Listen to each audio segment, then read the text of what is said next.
The last mile on the road to Omaha for the LSU Tigers and Baylor Bears is right here, Alex Box Stadium. I'm Bob Stevens alongside Ben McDonald. We're on the campus of Louisiana State University as the Tigers get ready to battle the Bears for the trip to Omaha, the College World Series. Both teams starting true freshman pitchers with very different styles. We'll get into that. Our first hitter, Bruce Sproul of the LSU Tigers, takes a strike from Mark McCormick, who is the starting pitcher for the Baylor Bears. A freshman, 6-2, 5.19 ERA, but a dominant fastball.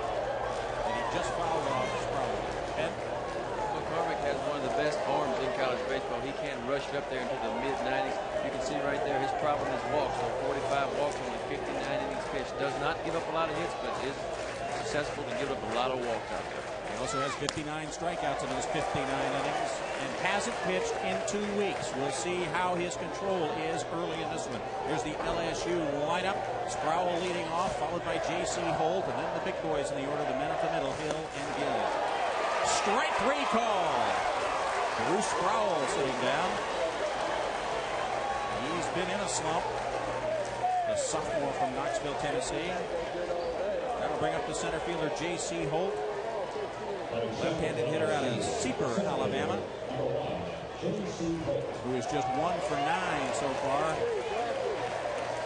in this Super Regional, hitting .296 for the season, but he was the most outstanding player in their regional victory here at Alex Box last weekend. Fastball strike. This is not a good sign for LSU.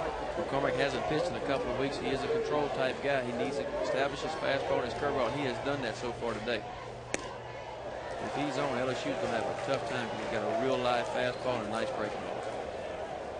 Coach Steve Smith of the Baylor Bears saying he had no idea what he was going to get out of Mark McCormick today other than a whole lot of fastballs. If they would find the strike zone, he figured the Bears would be in good shape. If he misses a lot, it'll be an awful lot of pitches on a very hot day for Mark McCormick. And that's the key for LSU is to try to work McCormick into some hitter counts. Get him 2-0 and 3-1. Make him throw the fastball. He'll have a real opportunity to hit some ball hard. Takes another fastball. Below the knees, and he's ahead in the count 3-1. Aaron Hill, the SEC Player of the Year, is on deck, followed by Bruce Gill, and then the two guys who hit the back-to-back homers in the 8th that led LSU to their victory yesterday afternoon. Ball strike.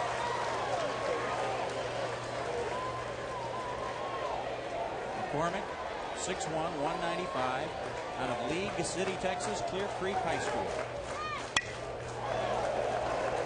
Holt just gets a piece of it. Stay alive at 3-2. McCormick, a freshman, as we mentioned. Stephen White, a senior, is his roommate. They are both from League City. They are both from Clear Creek High School. In fact, McCormick refers to Stephen White, his roommate and mentor, as Dad. Pitches high and away, ball 4. Well, if Mark McCormick can just follow Stephen White's outing the other day, he's in good shoes. This is what we talked about right here. Got to work the count to 3-2. McCormick has had some control problems this year, and he walked the second batter of the game. There is 1 out. That's his 46th base on balls in 59 1/3 innings. So Holt, who stole 15 bases this season, is at first. Aaron Hill at the plate with 1 out. They may do a little running against the big right-hander. They should. Smoke Lavelle is probably going to put the guys in motion a little bit more today. McCormick's a little slower to the plate than White was, so they got an opportunity to steal some bases right here. Love to do it with Hill, the second-team All-American shortstop and #1 draft pick of the Toronto Blue Jays. Is this Aaron Hill's final game? Certainly is it Alex Box. Is it his final game in an LSU uniform? Hill has struggled at the plate a little bit in this series, but he did hit a big 2-run home run in the first inning yesterday to get the Tigers on top. Fouls it back. He's got all of the heat there for him. 85 degrees at game time, but the humidity only a little over 50%. It was about 80% yesterday. Just a slight breeze. A quick, warm day for baseball. But it'll do nothing but get warmer the rest of the day. certainly cognizant of the possibility of Holt running, crossing over the first. Now Gill steps out. Would make McCormick think that much more. He's a freshman. He's a true freshman. He doesn't have a whole lot of experience in this kind of stuff right here, so they're going to try to get his head a little bit. Holt is going. The pitch is wide. The pitch is a strike, but the throw down to second is late. So Hill strikes out. That's the second strikeout for McCormick, but down to second and in scoring position at JC. Got to hit a Hill right there through a nice breaking ball down in the zone. With a big high leg kick like that, no chance to throw the base runner out right there. And there again is J.C. Holt stealing his 16th base of the season. Catcher Josh Ford, who has swung a very big stick for Baylor in this series. Also done a nice job at the plate. Fastball strike to Blake Gill, the second baseman. Gill is just 2 for 8 in the Super Regional. Manatee High School in Bradenton, a 21-year-old sophomore, second-team All-SEC player and cleanup hitter. Pitch down in the dirt, gets away from Josh Ford and down to third base. There's J.C. Holt. Wild pitch is called against McCormick. Good curveball, huh? Good break to that curveball. A little too much break. Actually, a little bit too much break for Josh Ford.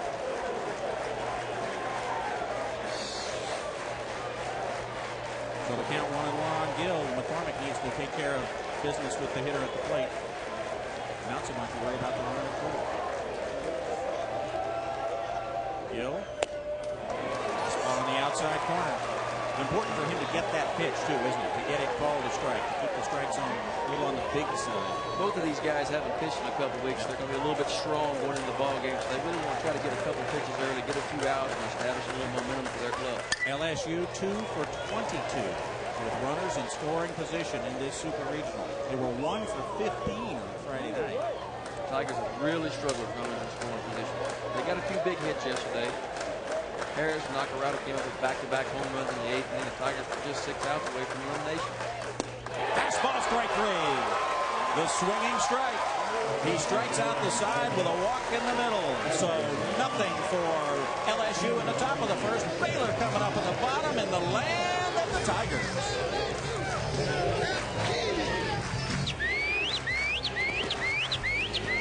Kick that Baylor fight, baby! NCAA Championships on ESPN.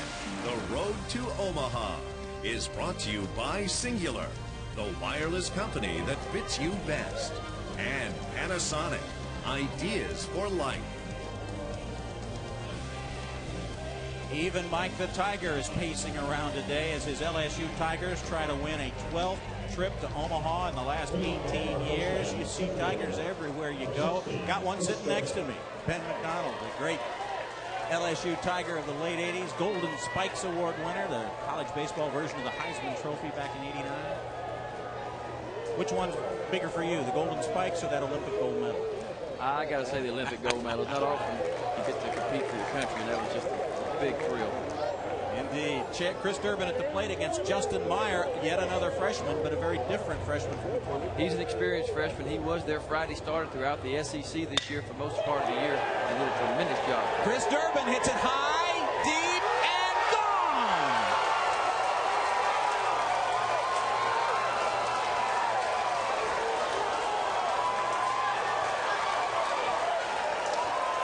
Baylor's leading home run hitter with now 18 jacks.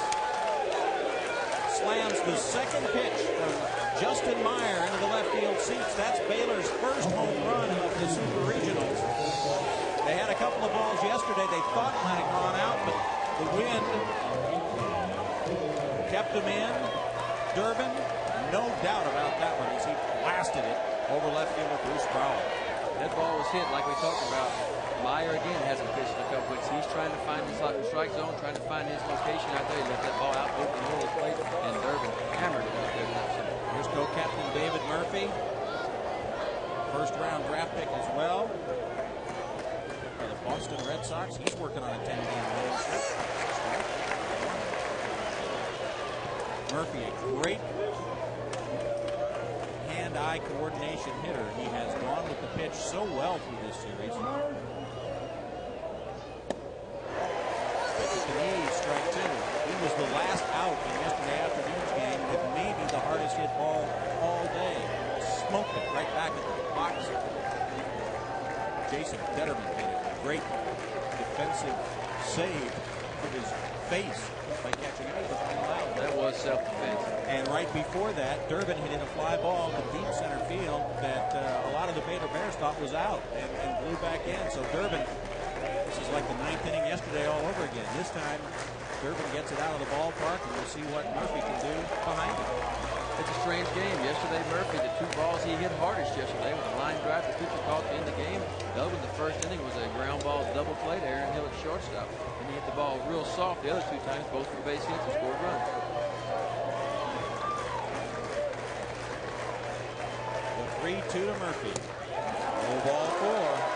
So David Murphy walks for the 42nd time this season. As we show you the Baylor lineup, you've seen Durbin and Murphy. Josh Ward is next. The guy they need to get going is their cleanup man. Michael Griffin is 0 for 8 in the first two games. Griffin has definitely struggled, and if they get him going, they're going to be hard to beat today. So Murphy walks. Meyer in a little bit of trouble early, and that has not been his MO this season. His ERA 2.61, which is great. It's even better the first 5 innings. Meyer, 1.62. He is a control pitcher. Not going to throw the ball real hard. He'll throw you a breaking ball like that one right there. Nice slider, good changeup, 2-seam, 4-seam fastball. But his game is control. He keeps it down to the knees and does a lot of ground ball double play. Josh Ward, the sophomore out of Baytown, Robert E. Lee High School, had the game-winning hit in their regional title win over Southern Mississippi and was a semifinalist for the Johnny Bench Award. Nice breaking pitch for a strike at the knees.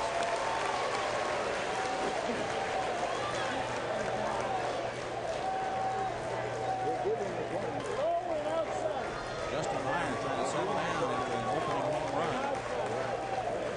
Walked David Murphy on a 3-2 pitch. I expect Baylor to do a little running today as well. Murphy has just 3 stolen bases.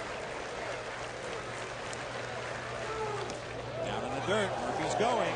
The throwdown by Matt Liuzza is too late. And we'll call it a wild pitch by Meyer, and not a stolen base. It's a breaking ball. He got the dirt. Nice job of the catcher right there to knock it down, but no chance to throw him out.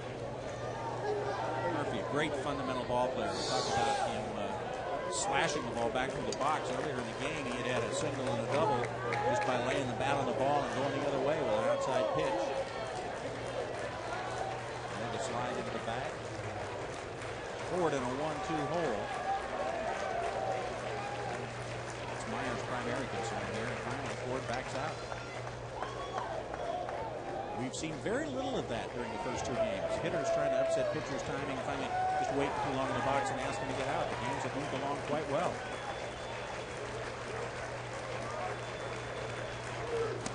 Waved and a nice strike lead.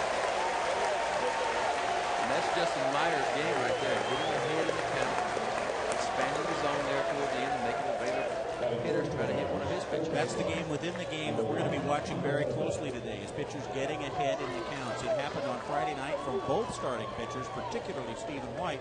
When as you could make a career out of being ahead of the hitters and being able to pitch your pitch. You've got to get ahead of these guys. Both of these clubs can really hit the baseball, and if you're consistently pitching behind in the count to these guys, they're going to score a lot of runs. Here's Michael Griffin, who is 0 for 8 in the first 2 games. He takes a strike on the outside corner. You're going to see Justin Meyer get better and better. He is a control guy, like we talked earlier. Like we said earlier also, 2 weeks off. He's lost a little bit of his location. Gave up the home run to Durbin early because he missed his spot, but he's getting better and better, and you'll see him get better as the game goes on. Griffin, out of Cedar Hill High School in Dallas, just a sophomore, just 19 years old. Played most of the season in left field, but came in to play third late in the season. He lashes one down the left field line, foul by a foot and a half. And when we're hitting with bad luck, they end up a foot and a half foul instead of a foot and a half fair. Griffin has stung the ball over the last couple of times out in game 2. Watch these quick hands. Got too far, ran on it too far. That was a breaking ball. He got just a little bit out in front of it right there and just couldn't keep it fair. Great story on Griffin. He was recruited by assistant coach Mitch Thompson. Came to look at Trey Taylor, one of the Baylor, not one of the high school teammates of Griffin, but he was pitching against Griffin in high school. Signed Taylor, eventually signed Griffin as well, because he got a couple of good cuts in on Trey Taylor. 0-2 to Griffin.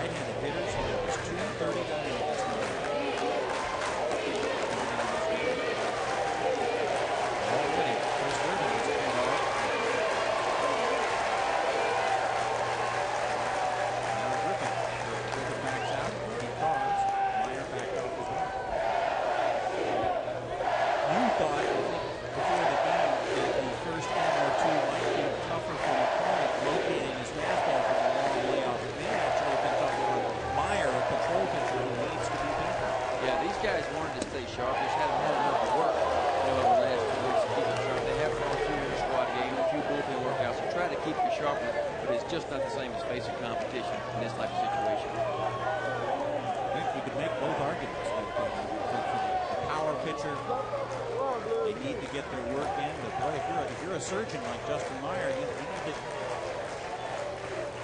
to have some ABs, as they say. You need to get some IPs. Yep. Meyer, the usual, as you said, Friday starting during the season for LSU. Griffin fouls it out. Pitching behind Bumstead and Bo Pettit in this series. We wanted to go with more experienced pitchers early on. That's great when you run a freshman with an ERA of 2.6 out as your third starter. And he's got a lot of experience. 86 innings pitched this year, less hits than innings pitched, which is excellent. He's got almost a 3-to-1 strikeout to walk ratio. So he has done the job for the Tigers. He's been consistent all year long. Got a lot of experience now. They're looking forward to him next year and even down the road. He needs to come up with a big out right here. But it's one more, get out of this inning with just 1 run. 2-2, the count to Michael Griffin. Murphy leads off second. Fastball hit up the chute, down the right field line, and about 10 runs deep. A full house here at Alex Box. 7,500 fans. They have led the nation in attendance for 7 straight years, and this year figure to make it 8. The numbers aren't all in yet, but there has not been an empty seat this weekend for these 3 games. It's just a great atmosphere to play college baseball. It's just not a better place around to play college baseball than right here.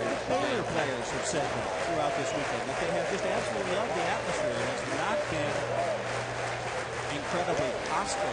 LSU's fans make a lot of noise for their Tigers, but they have been appreciative of the good performances by the Bears as well. 2-2, inside corner, strike 3 call. Michael Griffin's troubles continue. So after the homer and the walk, Justin Meyer said that. That's his game right there. Away, away, away. Then he busts him in with a fastball right on the inside corner. Just a perfect pitch. Fooled Griffin so bad he couldn't even make a swing at it right there. But that's his game right there. Spotting the fastball, spotting the breaking ball. Get you looking for something else, and they'll bust you in with a fastball right there to finish. Now to try to get out of the inning, Mark Sacamano comes to the plate. He has been Baylor's hottest bat the last couple of days. Began this Super Regional with 3 straight strikeouts. But since then, he's 4 out of 5 with 2 doubles and a triple. He hit 2 balls extremely hard out the right center field gap yesterday, both on fastballs up out over the plate. So don't look for LSU to feed him too many fastballs on the outside part of the plate. The 5th-year senior Sacamano began as a shortstop at Baylor. Is this his final game for the green and gold? Sacamano, a 23rd round pick of the Astros.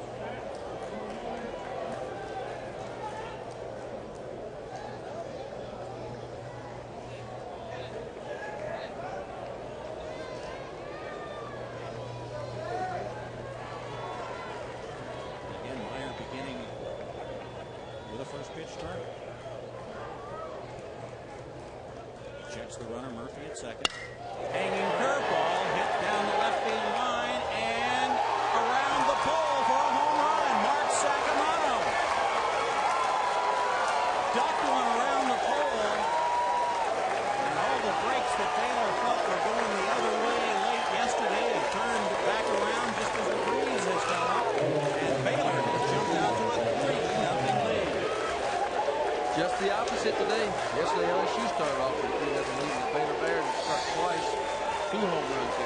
Sacramento's 9th of the year, and again, a breaking ball that just hung up.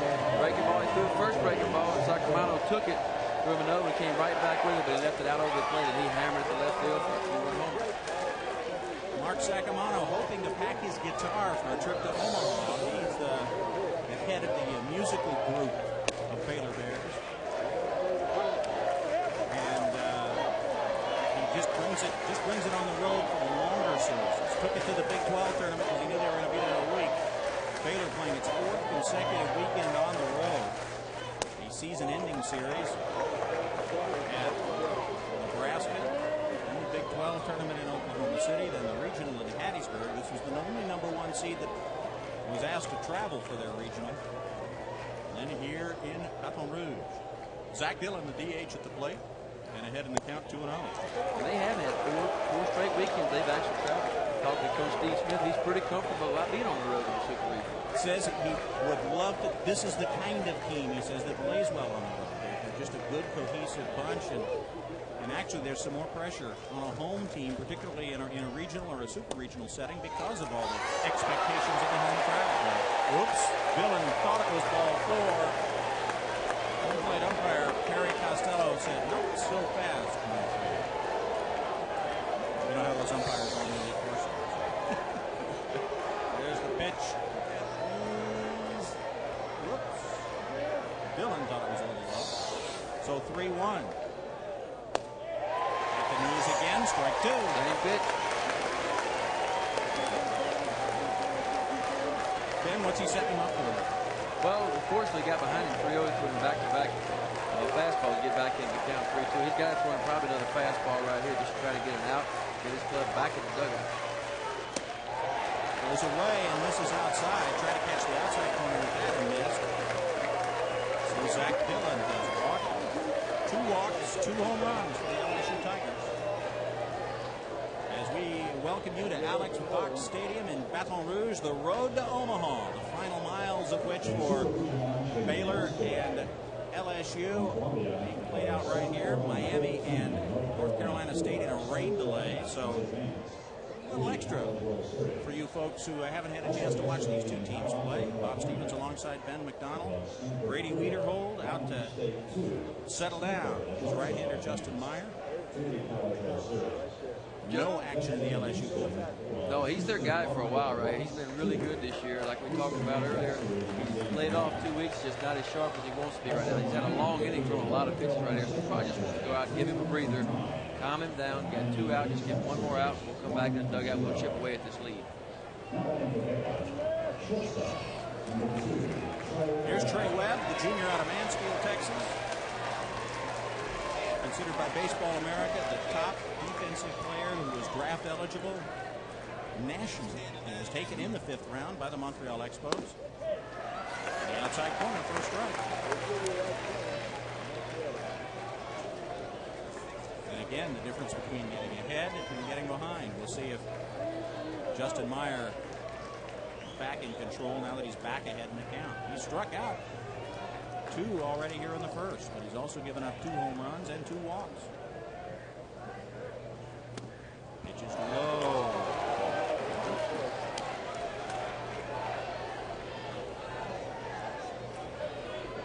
Webb working on an 11-game hitting streak. Had 2 hits yesterday. He's had multi-hit games now in 7 of his last 9. His average up to 284. Good contact there. Doesn't strike out much. Less than 15% of the time. Hits it up the chute between right field and second base. Blake Gill ranging over and makes the catch for the out. 2 strikeouts for Justin Meyer, but 2 home runs by Chris German and by Mark Sacramento. And the Baylor Bears are off and running with 3 in the first against LSU.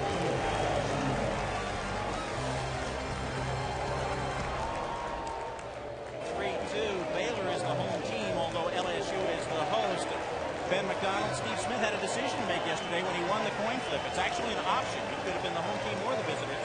He decided to be the home team. He decided to be the home team, and everybody would have done the same thing. That means he gets last at bat, obviously. So he felt like he wanted to be the home team.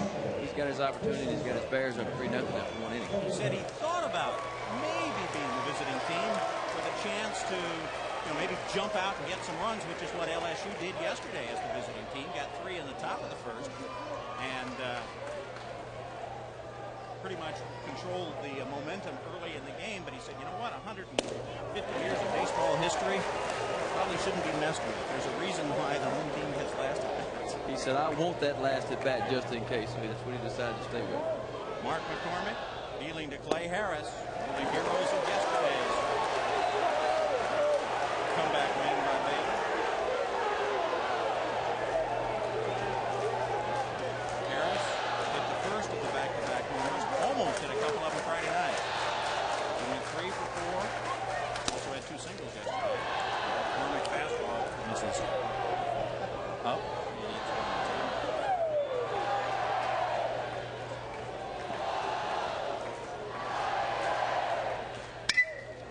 High pop ball back behind the plate. Over to have a look at it is Josh Ford. They will go over the roof. Behind home plate at the Alex Box Stadium, where the Smoke Laval's LSU Tigers are almost unbeatable in the postseason. They are 58 and 11 in postseason games played here at the Box. NCAA termed postseason games. Smoke in his second year, longtime assistant. Skip Burton is now the athletic director. Smoke didn't get too low after they lost Friday night. Didn't get too high after yesterday's win. He said, he knows you're only as good as tomorrow's starter, right? And that's how Smoke always is. I mean, that's why they've been able to deal with all their troubles they've had this year with the injuries and everything. They've never gotten too high, never gotten too low. Clay Harris, a little foul tip, and he is strike 3. Super Regional action continues at 6 Eastern as the road to the College World Series continues on ESPN2 tonight. Southwest Missouri State meeting Ohio State in Game 2 in Columbus. SMS, the winners of Game 1. Florida State beats Texas in Game 1 if they can finally get that series underway. Find out who's headed to Omaha. Log on to ESPN.com for more information. Watch all the games on ESPN, ESPN2. McCormick has been extremely impressive early on. 4 outs, 4 strikeouts. Missed with the first pitch to Ivan Nakarada, and in fact is now down in the hole. Nakarada knocked a home run. The winning blow in yesterday's game in the 8th inning. The junior out of Quebec. He was not recruited by LSU all the way into Quebec. The junior college of Florida. That's where the Tigers found him. 21st round pick last year by the Astros, decided to come to LSU instead. Was a 40th round pick last year. Big hockey player. You got to be up in that part of the country for sure. Didn't get a chance to talk to him before the game to find out what he thought of last night's Stanley Cup action. 3-1 to Nakarada. LSU got a 1-out walk in the first, but that's been all against McCormick. Nakarada barely gets his bat on the ball that time.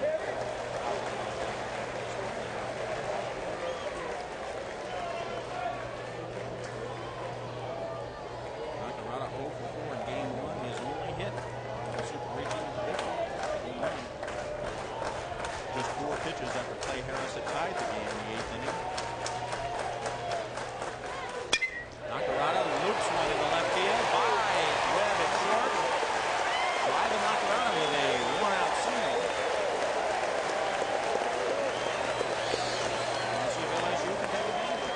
3-2 fastball right down the middle of the plate. Does a nice job getting the barrel of the bat up above his hands right there. Kind of shoots that thing out the left field. So Tigers first base for the day.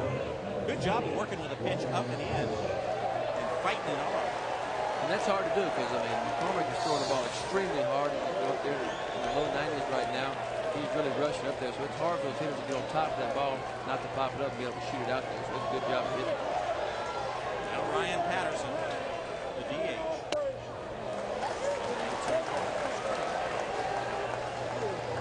Patterson, the sophomore out of Raleigh and Texarkana College. Communications major, first team all SEC. This is the guy that Tigers need to get going right here. First team all SEC and start to do it.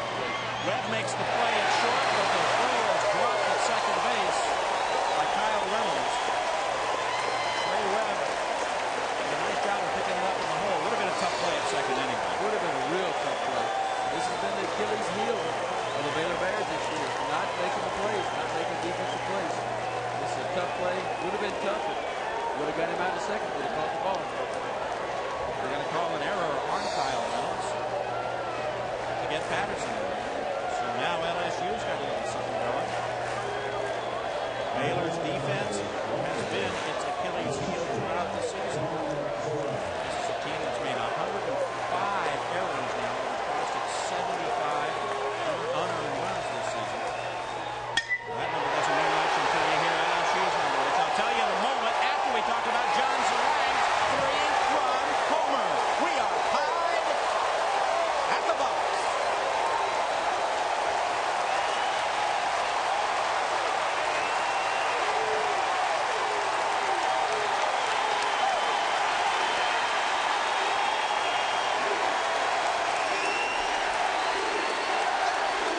John Zarang, who got the LSU Tigers into the Super Regional with an 11th inning walk-off home run against North Carolina Wilmington, has delivered again his first hit of the Super Regionals, a 3-run homer off Parker Corner.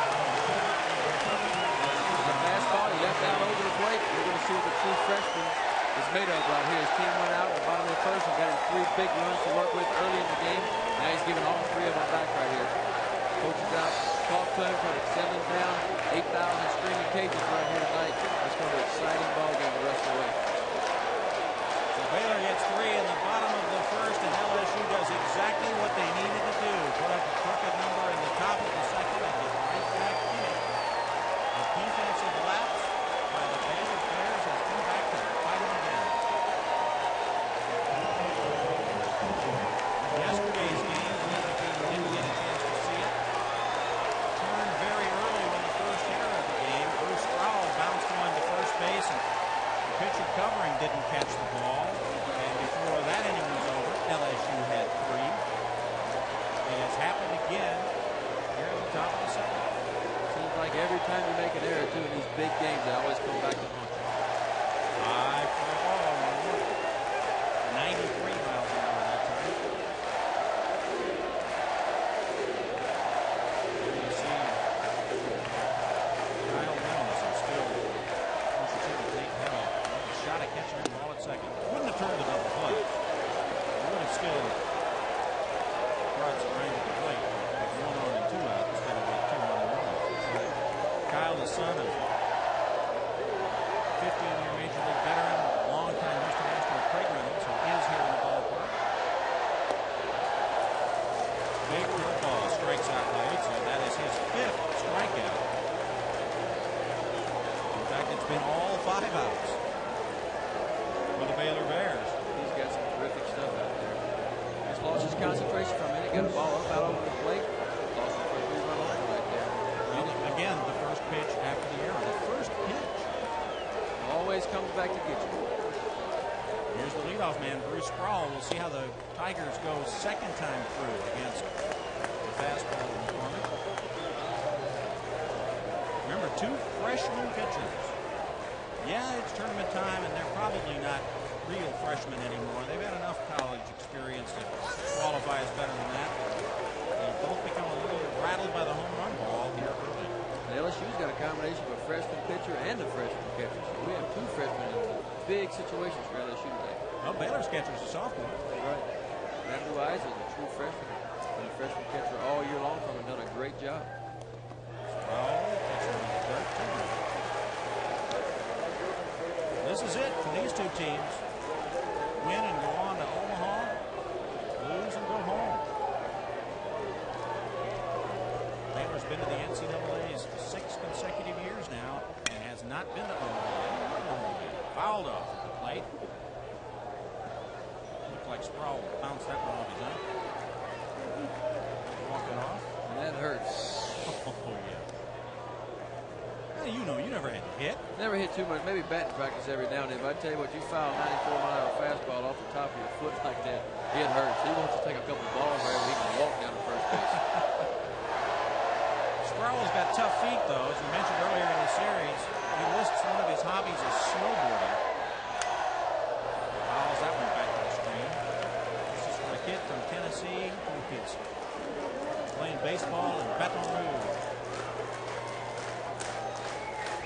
He's had a little bit of a trouble too here. I don't think he's got a hit in the series so far. He's their leadoff guy here. They need him to get on base and kind of jumpstart their offense. 0 for 8 with 3 strikeouts. He struck out in the first. Lines one into center field. Base hit. Sproul turning at first, just in case Durbin lollygagged it in, but Durbin got there in a hurry, and Sproul is on to the scene. So the third hit of the inning, that and an error. Of course, one of those hits being a 3-run homer have been critical. There's the base hit by Sproul. Maybe that'll get him going. So McCormick, not out of trouble yet. He has 5 strikeouts. He hasn't got anybody out any other way. Here's J.C. Holt, the center fielder. Not a bad time to put the runners in motion right here. Swing and a miss with a 92-mile-an-hour pitch. Holt's been struggling to play as well too. Might not be about it. Get him swinging and pitch, maybe a little hit and run, trying to make something happen here with 2 out. Here's Jody Autry, the third base coach. Kind of a rarity. Neither one of the head coaches coaches third base. Seen that so much in college baseball. The head coach wants to be in charge of the offense and bringing guys around. Well, these teams, the head coach sits in the dugout. Pots it off from there. 0-1 pitch. High. The throw down to second. Nice save by Reynolds to keep it from going into center field as Ford came up throwing. We talked about earlier. McCormick's got a high leg kick. You see it right there. Still was a fastball up in the zone. A great pitch for the catcher to try to throw somebody out. They threw a little bit wide up the first base side. Ball tailing away a little bit as Sproul beat the throw. LSU hasn't run much in this series and doesn't run much as a general rule. So Ford hadn't had a whole lot of practice throwing down the second for that game, at least this weekend. 1-1, swing and a miss.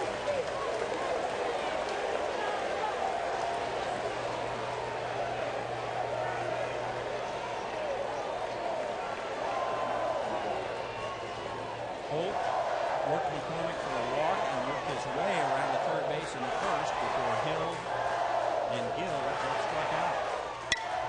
High foul fly over into the left field ditch. J.C. Holt hanging tough. 320 hitter here at Fox this year, hitting just under 300 overall.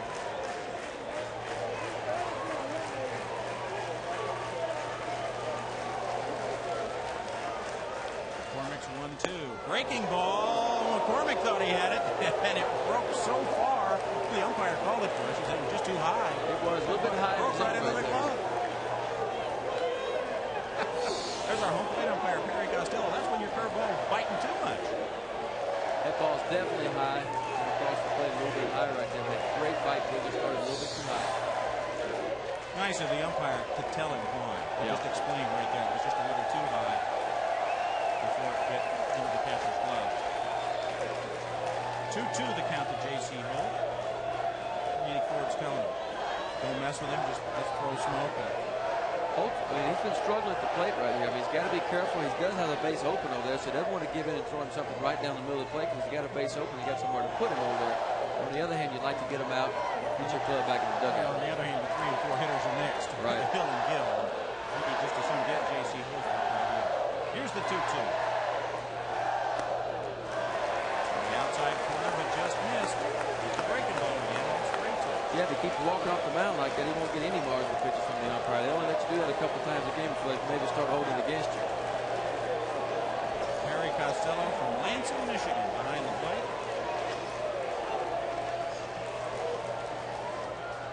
The 3-2, high fastball. He overthrew that one and has walked J.C. Holt. And now he's in a heap of trouble because Aaron Hill, the #1 pick of the Blue Jays, the 10th first rounder in LSU history, is coming to the plate. C. Hill's numbers just 2 for 12, and he struck out back in the first. Now he's had a chance to see McCormick. I expect the LSU hitters will start to get an idea what McCormick's trying to do, how live his fastball is the second, third time through the order. better swings at it the second time, too. Once they see you one time, they get an idea of what you're doing on the mound right there. They get an idea of how your fastball moves, how your breaking ball is, how your changeup is. It's much tougher the second and third time through the lineup to get those out. McCormick, his 33rd pitch of the inning, is hit into center field. Base hit. LSU will score number 4 as Bruce Powell comes home on the RBI single by Aaron Hill.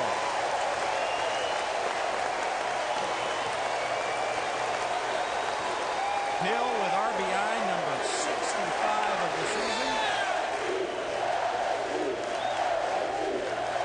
The fastball, he left it up, out over the plate, and with an All-American Hill at the plate, you're not going to get away with many of those pitches right there. He shot it right in the middle for a base hit. Right-handed hitters really love that ball just a little bit up. They like it up. I mean, anytime the ball's up, it gets a little bit easier for him to hit. Now, if it's up above the waist, then it's harder for him to hit. But that's right there, right about the belt. That's the easiest pitch for a right-hander to hit. And it looked like a fairly straight fastball. I don't think it had much movement. McCormick throws a lot of full-seam fastballs, and typically that is your straightest fastball. He won't throw many two-seam fastballs, which has a little scent to it. Bruce Gill, the 9th hitter of the inning, coming to the plate. Gill struck out to end the first. He's the only one who hasn't been a part of the fun here in the second for LSU. While Meyer had a very long first inning, McCormick has had even a longer second inning right there. It's hot out there. He's throwing a ton of pitches. In fact, Meyer's gone down to the bullpen to toss the ball around a little bit just to get loose. High fly ball into center field. Chris Durbin makes the catch for the out. The LSU Tigers are out after scoring 4 in the second. Let's go to the studio and Dave Gibson.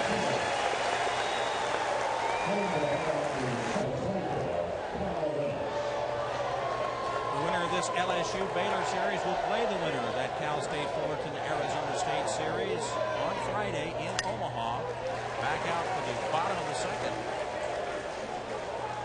to face Kyle Reynolds, who made that critical error in the top of the inning. Justin Meyer now all of a sudden with a 1-run lead. Yeah, he had to go down in between innings, such a long inning, and loosen up just a little bit. Reynolds back up the middle. Good play by Gill to throw him out. Very critical here that Meyer go out and shut the other team down. After he gave up a 3-spot in the first inning, his club bounced back for him, gave him 4 runs in the top of the second. Critical for him to go out, get a 1-2-3 inning, get his club back in the game, back in the inning, in the dugout rather. They put up a few more runs next inning. There's Justin Meyer, right-hander out of the suburb of Orlando, Windermere, Florida. Facing Kevin Seveny, left fielder of Colorado. Seveny, who made his first start of the season in the Big 12 tournament. Freshman out of Springvale, Maine. Maine. Going to Baylor. Seveny lifts one down the right field line. That's got a chance to fall and does for a base hit. Seveny rounding the bag to his foot. Blooper might get Seveny going here in game 3 of the series. A 1-out single. Now back up to the top of the order, Chris Durbin.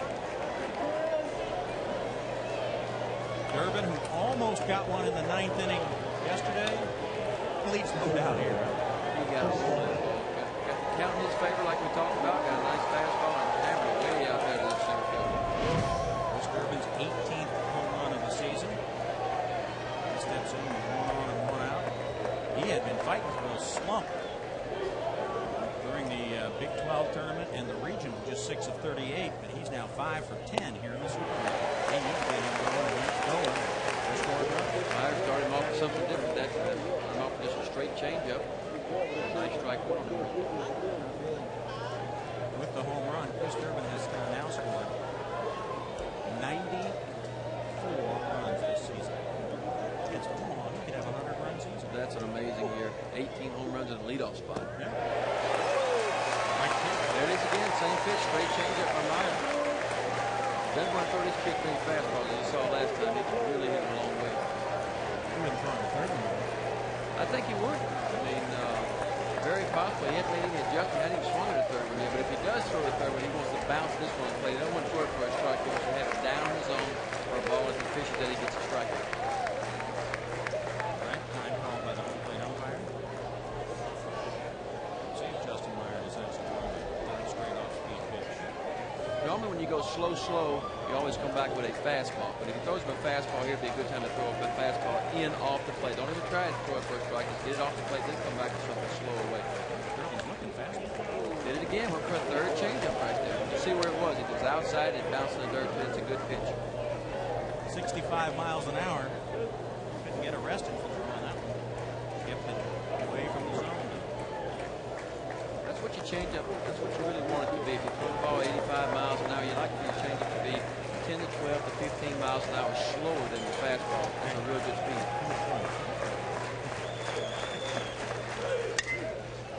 Fouled off. 75 miles an hour that time.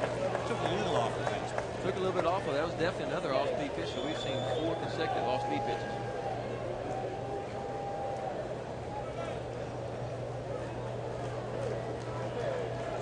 Backs out of the box. One on, one out. Just in the bottom of the second inning, Baylor won the toss and it's the home team. Got 3 in the bottom of the first inning. Just a strip to Steve Smith in the home. Gave up 4 on the top of the second. Durbin hits it hard. Nice play. Here to Harris.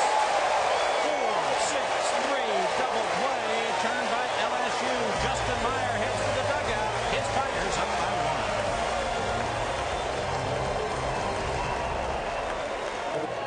LSU, after giving up 3 in the first, getting 4 in the second, and stopping Baylor. They have turned momentum around here as Mark McCormick faces Clay Harris. This is power against power here in the top of the third. McCormick is definitely a power pitcher. We saw this young man how far he can hit yesterday. At the voice of Ben McDonald, I'm Bob Stevens. The ground ball to third base. Michael Griffin's long throw across to Mark Sacamano is in time. So Griffin makes the play which he had not made in the first 2 games. We welcome you back to Alex Box Stadium, Baton Rouge, Louisiana. We are in the third inning, top of the third. Swope Laval's LSU Tigers getting down 3 in the first inning, but coming back with 4 in the second. Clay Harris hitting the first ground ball out. The LSU Tigers have hit in this game. They've struck out 5 times, hit a fly ball. Mark McCormick's fastball, brilliant in the first inning, but he got roughed up in the second. This is Ivan Nakarada, who had a single. Really got things going in that second inning for LSU. Nakarada takes a strike. When McCormick's got ahead of the count, he's made the LSU hitters look really bad. Got 5 strikeouts already. So when he's got behind the count, defense made a big error for him. He walked the guy and then gave up a 3-run homer. Here's the 1-1 to Nakarada, and it's inside. He's behind in the count again. And that's been his story all year long. I mean, his numbers are really good. He's got as many strikeouts as he does innings pitched. He's less hits than innings pitched. And his big problem is he's got 45 walks going into the game, and that's not good for a power pitcher. Fouled into the dugout by Nakarada, into the Baylor dugout. Baylor, the home team, winning a coin flip yesterday for the third game. LSU then was given the option dugout-wise, and they decided that it would be where the Tigers usually are, which is the first base side. Actually, the home team's supposed to be on the third base side. The NCAA tournament play anyway. LSU just made it. Puts it inside. Count goes 4 with 3-2. This is the time for McCormick to throw his best pitch, isn't it? He's got to throw his fastball right here. The only problem with that is we all know he's going to throw a fastball here, so he may have a real good swing at this. 4th time he's gone to the full count on a hitter. Trey Webb, the long throw across. Not in time.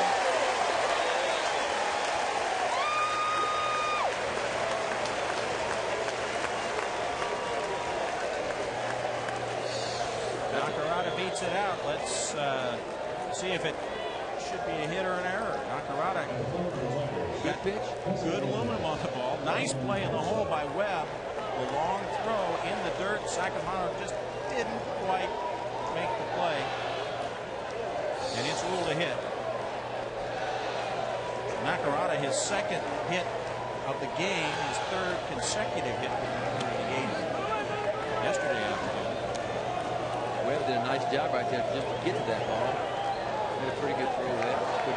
It's a base hit. Fastball by McCormick. Bloop down the right field line, and it falls foul. Long run by Kyle Reynolds. Mark Sacamano as well giving chase.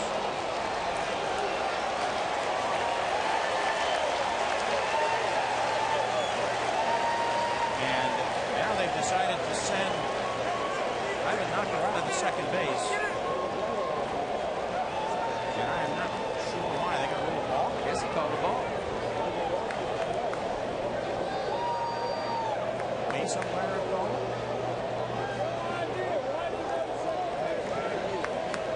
The ump at second base is Joe Burleson, the crew chief.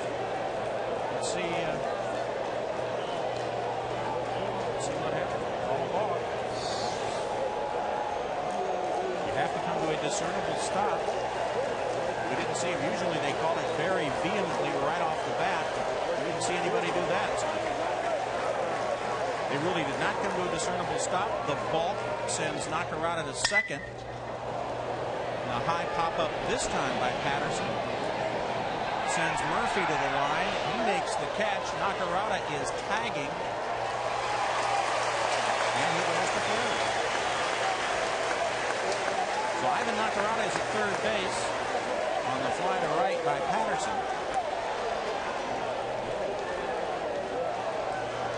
And John Zarang will come to the plate. Zarang hit the 3-run homer, the big blow of this ball game for LSU. At the top of the second inning.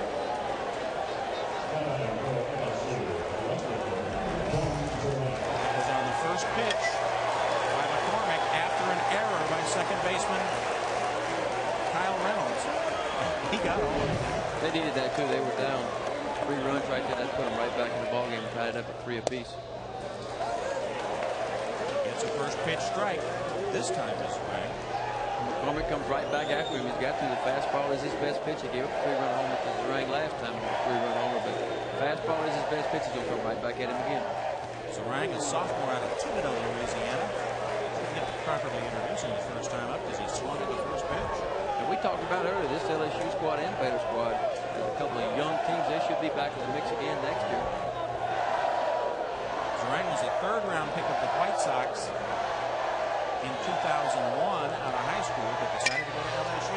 Hits the ground ball to short. Trey Webb will throw across to Mark Sacamano to get him out of the inning. So Nakarada gets on base. A ball gets him to second. He gets to third on a fly ball but doesn't score. LSU and Baylor settling down 4-3.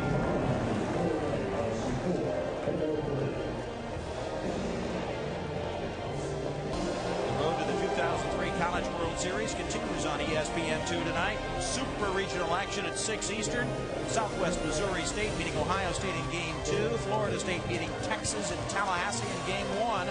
See who moves on to Omaha. For more, log on to ESPN.com. ESPN2 offering regional coverage of the 6 p.m. games tonight. Check your local listings for game in your area. David Murphy takes the ball to open up the bottom of the 3rd for the LSU Tigers. Murphy walked, stole second, rode home on the 2-run homer by Sacamano back in the 1st. Boston Red Sox fans, get a look at this kid. He was the 1st-round pick. Chris Durbin, the guy who preceded him and hit the big home run, was the 10th-round pick, both by the Red Sox. He skies at the center field. J.C. Holt suddenly under to make the catch. 1-1. That's Justin Meyer's game right there. Got it behind 2-0. Wasn't scared to throw an all-speed pitch in there. Threw another all-speed pitch in there. Even a 2-0 count. Nice fly ball to center field. That brings Josh Ford, the catcher, to the plate. Ford had 3 hits, a couple of RBIs. Hit the big hit in Game 1 in their 3-run 8th inning. These games have been nip and tuck from the very beginning. First game was even going into the 8th. This one was a run difference at the end of it. Ford hits a fly ball to right. This is just the kind of inning that Myers looking for right here. Maybe a quick 1-2-3 inning. Get his glove back to the dugout with an opportunity to score a couple more runs.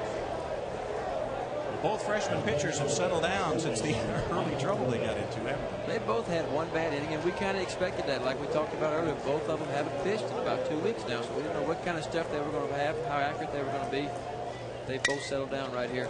Michael Griffin hits one down the right field line, fair, and going into the corner. Michael Griffin has his first hit of the Super Regional, and it is a double down the right field line. The cleanup hitter for Baylor, finally broken out. Got off the snag. Got to make him feel good. He was out here before batting practice today with not much to say. He's got a wrap around that right elbow. More for the throws he's had to make from third to first that he has struggled with in this series. Been bothering him a little bit, but that might just get him started. That was a nice piece of hitting right there. That ball was marginal. If it was even a strike, way off the plate right there. Did a nice job of going with the pitch. Hit down the right field line for a double.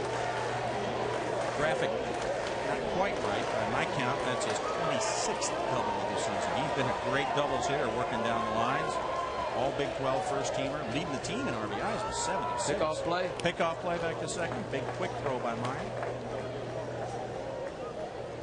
Griffin not much of a threat to run in most circumstances. Just 2 for 4 stolen base wise. And that's one of those pickoff plays that's not really put on by either one of the shortstop or the pitcher. See Aaron Hill come toward the runner right there to put his glove out. That means throw him in the baseball. Meyer just maybe not wanting to throw to Mark Sacamano, who hit the home run off him the last time. Sacamano went fishing there. Sacamano with 2 big hits yesterday and another one already today. This is after striking out his first 3 times up Friday night. It didn't look very good doing it. Runner at second. 2 down here in the third. Sacamano rips one again to left field, but with a bead on it is Bruce Sproul. He tosses it into the crowd on the third out this time. LSU Tigers leading Baylor 4-3 as we head to the bottom of the third.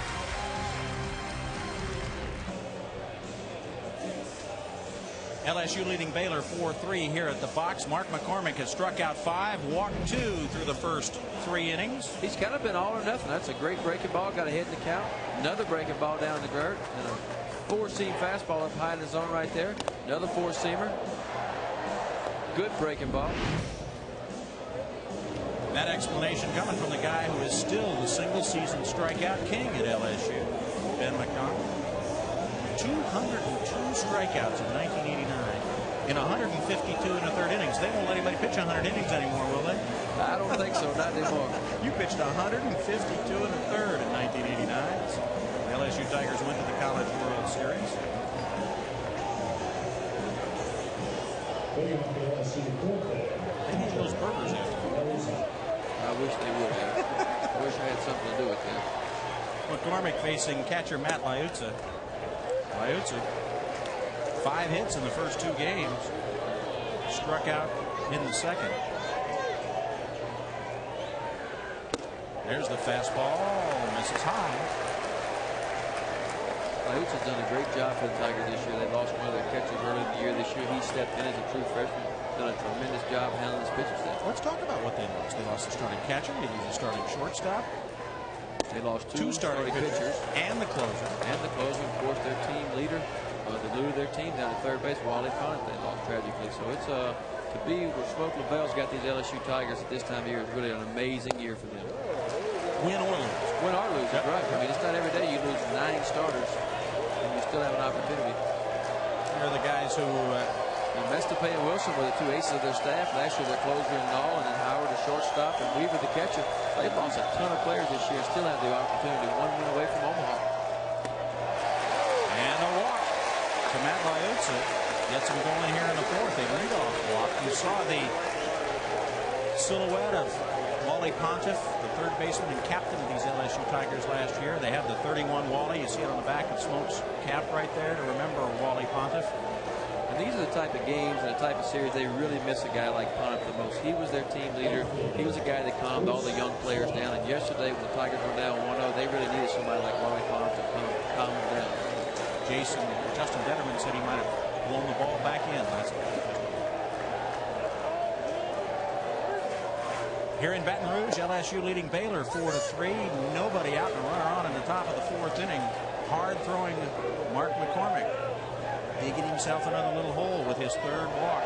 He has 5 strikeouts through 3 innings plus. But the walks, 1 Baylor error, getting in trouble, and then Bruce Sproul gets his 2nd straight hit. Going to second and holding there as catcher Matt Liuzzi. Sproul with hits in his last 2 trips after going 0 for 8. That's what the Tigers need. He's the guy that gets their offense rolling. Your leadoff hitter is the guy that gets you rolling. If you're constantly not getting on base, put your offense in a tough situation. But 2 hits in a row right now, he may be heating up. Josh Ward, the catcher for Baylor, out to chat with Mark McCormick as J.C. Holt, the center fielder, comes up. Holt has worked McCormick for 2 walks. And now Steve Smith is making a trip to the mound. A little bit of this for Mark McCormick, a little bit of this to set up a defense against something LSU might try. Look for LSU to get themselves up right here with a sacrifice bunt. Holt's been struggling a little bit at the plate in this series right here, so he's probably going to give himself up, try to get runners on second, third, and give Gill a chance to drive him in.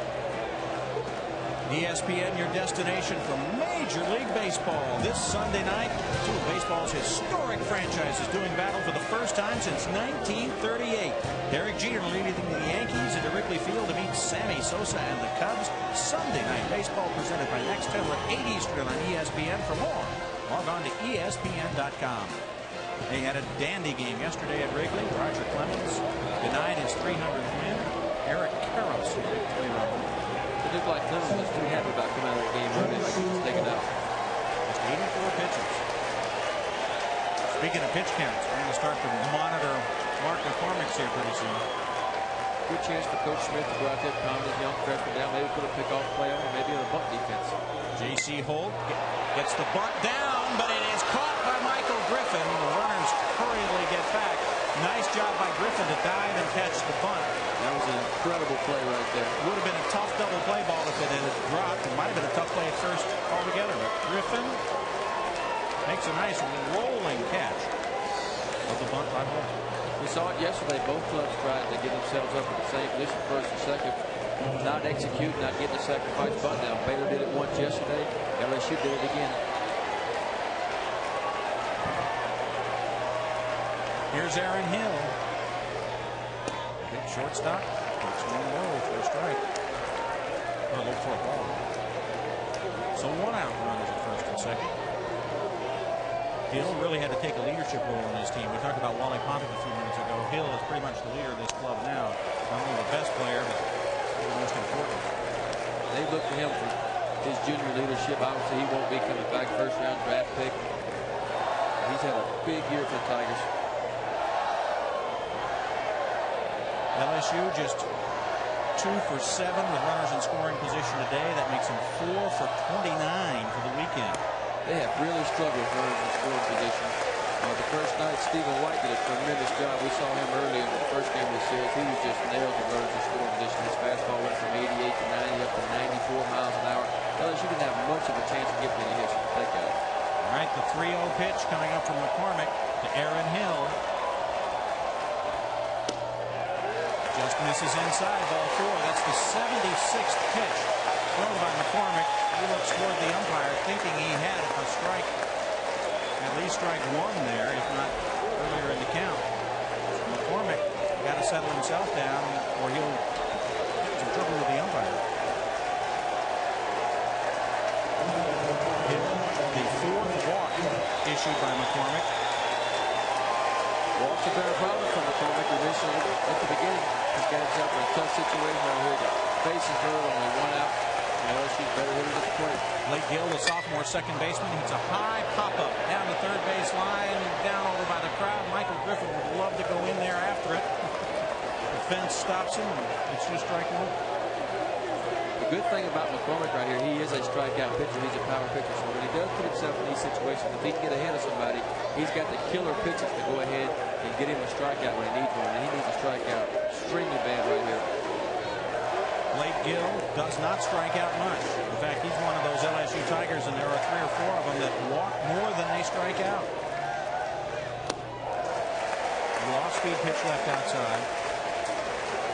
Probably getting a little trouble finding the strike zone now. Yeah, he is.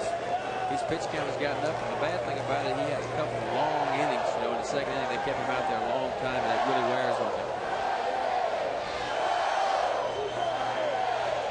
The 1-1. Fastball hit into center field. Durbin Has a beat on it, makes the catch, tagging at third and coming home. There's Matt LaRussa to give the LSU Tigers a 5-3 lead on the sacrifice fly by Gill. Nice job by Gill. Nice piece of hitting right here. Fastball down the zone. Not trying to do too much to it. Just thinking sacrifice fly. Get the ball out of the infield. Give my club a chance to put a run across. And that's what he did. So LSU now with runners at first and third as Sproul also tagged up and moved over. Clay Harris coming up to the plate.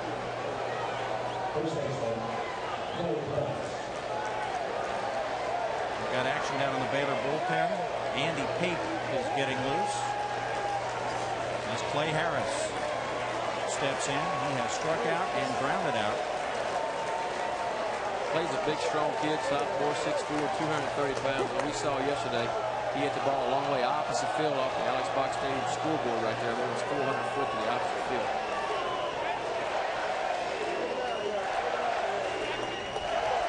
First pitch from McCormick is high for a ball. McCormick wants to be extremely careful right here. A big blow by Harris right here can put this game go way out of reach right here for the Baylor Bears. We don't want to lose the game right here in the fourth inning. First and third, 2 down, behind the count.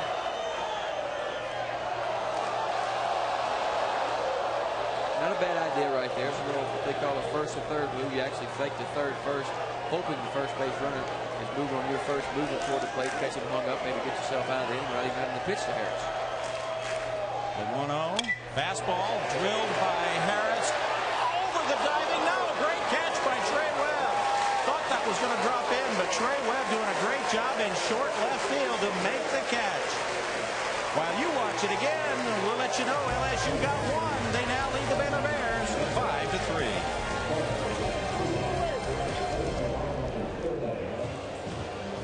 Yesterday it was LSU jumping out on top and Baylor coming back. Today it's the Baylor Bears jumping out on top. The Tigers coming back. The road to the 2003 College World Series continues on ESPN2 tonight. ESPN2 has super regional action at 6 Eastern. Southwest Missouri State meeting Ohio State and Columbus in Game 2. Bears trying to win their first trip ever to Omaha. They won Game 1. Florida State meets Texas in Game 1 of their series. See who moves on to Omaha. For more, log on to ESPN.com. ESPN2 offering regional coverage of 6 p.m. games tonight. Check your local listings for game in your area. Texas and Florida State just want to play sometime. They were rained out yesterday, and that was supposed to be Game 1. They haven't played yet. Yeah, those kids have got to be anxious. They're ready to play. They've been sitting around for a couple of days now. They're going to be looking at a doubleheader tomorrow if they don't get it in today, and it's been raining in Tallahassee. Zach Dillon at the plate for the Bears. Fouls one straight back, and he's even the count 1-1. Justin Meyer has really settled down after that rocky first inning. Gave up a single in the second, but got a double play ball. Gave up a double in the third with 2 out, but then got Sacamano to the line drive out. He seems to be in his groove now. That's what we talked about. We thought these guys would be a little bit rusty starting the game, just simply not having pitched in a couple of weeks right now. But they, both of them, especially Meyer, he's settled into his groove, getting his fastball, his changeup, a little breaking ball over the plate, pitching down the zone. That's really the key to his game. He's not going to blow you away like McCormick with his 93-mile-an-hour fastball. He's going to pitch down and try to induce double plays. And it's McCormick that's still walking the Tiger. Yeah, he is. And that's been the scouting report on him. You know, he's kind of either all or nothing out there. He's got a lot of walks. He does have less hits than he's pitched. Had a little bit of trouble getting behind the count, get up the big base hit like we've seen him do. His club jump started him a little bit with a 3-run first inning, but he gave 4 back in the second inning. 2-2 to Zach Dillon. Leading off the fourth for Baylor. Fly ball, shallow right field, crossing the foul line as the left fielder Bruce Sproul will make the catch. So there's 1 out. Our Pontiac high performance moment. In this last half inning, this great play by Trey Webb going back. It was a nice play. One of the best defensive shortstops in the country. Trey Webb says his favorite possession, his most prized possession, is that glove you saw in his left hand. He absolutely loves it. He probably has a story to tell. If Baylor can get to Omaha, I'm sure you're going to hear it. Tell him. Here's Trey Webb at the plate with the stick and trying to help the ball club. Lines one foul. past third.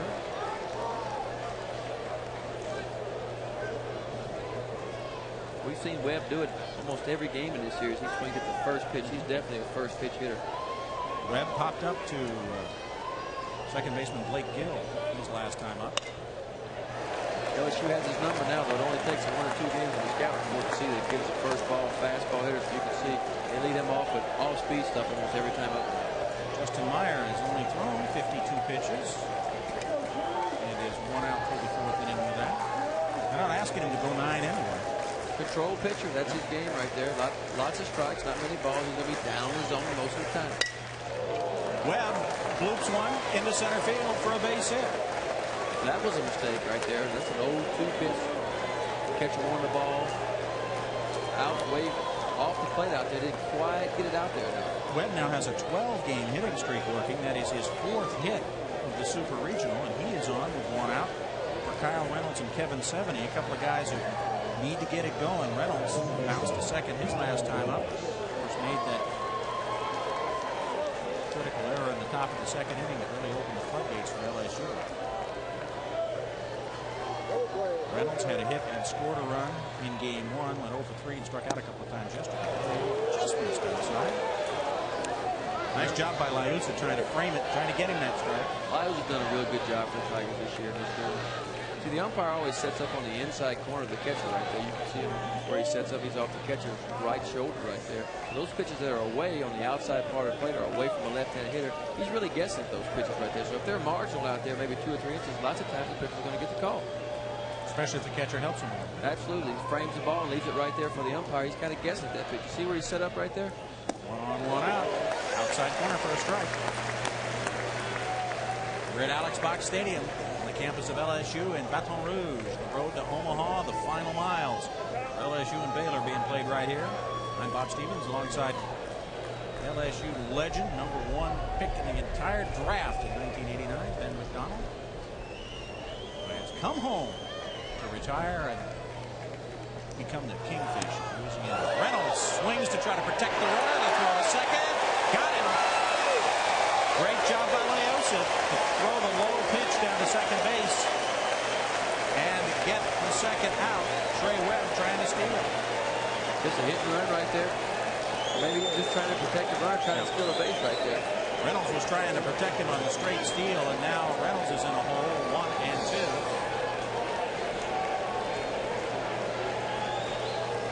Reynolds doing anything he can to help. What a great throw. He was on 1 hop. He really got rid of that ball. Did a nice job. Out of his glove and down to second base. Although it bounced, still was a good 1 hopper right to the shortstop field. Had a good tag. You know, AstroTurf made that bounce throw to the base okay again. It was not unmanly to get that to happen. Hey, just get it there and get it out. And out's an out. You take it any way you can get it, especially in a game like this. High fly ball by Reynolds. Back and deep to right field at the track. Zarang makes the catch. Well, let's go to Dave Revson and Tony Gwynn with an update.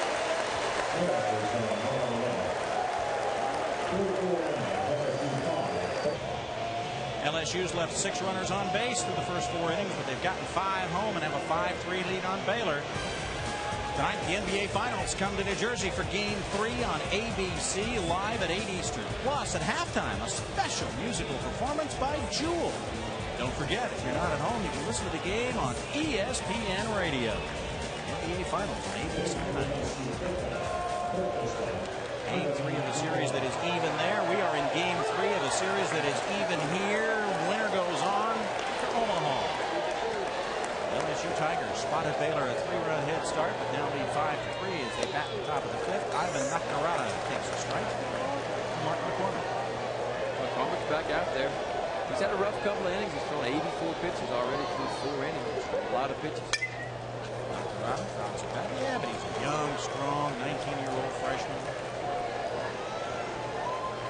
This Mark McCormick coming out of high school was an 11th round draft pick of the Orioles, of your Baltimore Orioles. Drafted you. They offered him just before class began at Baylor. They said, okay, our final offer, $1.2 million, I reported. And McCormick turned it down and went to Baylor. Well, they should have signed this kid. Remember that Fetch, he's got a lot of talent. Good, strong fastball. Good mechanics. Good overhand breaking ball. Hey, $1.2 million for an 11th round pick. It looks like they tried. They tried. Just didn't try quite hard. I guess not. So McCormick went to be roommates with Stephen White at Baylor. It looks like Mr. White might have showed him how to throw a breaking ball, too. Stephen White had a great breaking ball Friday night. And McCormick, the scout report on him was mostly a fastball pitcher. We've seen some really good breaking balls so far today. 1-2 to Nakarada's high. Nakarada with 2 base hits here. Game 1, Stephen White was brilliant through 8+ innings. Combining with Ryan LaMotta to shut down LSU and win 4-1, but that game wasn't decided until Baylor scored 3 in the 8th to break the tie. Strike 3, but Ford's going to have to toss him out. So Nakarada, the 6th strikeout victim. Nate Bumstead threw a great game against White the other night. We saw really a classic pitcher's duel all the way, through 7 innings into the 8th inning, and actually just a couple little cheap base hits that got Bumstead in trouble. But for the most part, both clubs have pitched really well this series. Yesterday, LSU got 3 in the first. Baylor kept chipping back to a 4-3 lead. And a couple of big home runs by the LSU Tigers in the 8th. Lee Harris and Nakarada went back-to-back yesterday. And actually, Bo Pettit for LSU, the starting pitcher yesterday for the Tigers, did a tremendous job. He has a big blister on his middle finger, which really hurt him.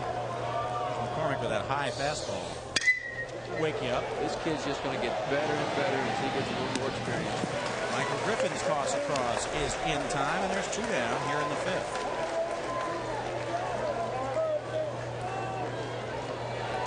This is the first time in the ball game that McCormick's gotten the first 2 men out. First chance for an easy inning. LSU has had men on base in every inning.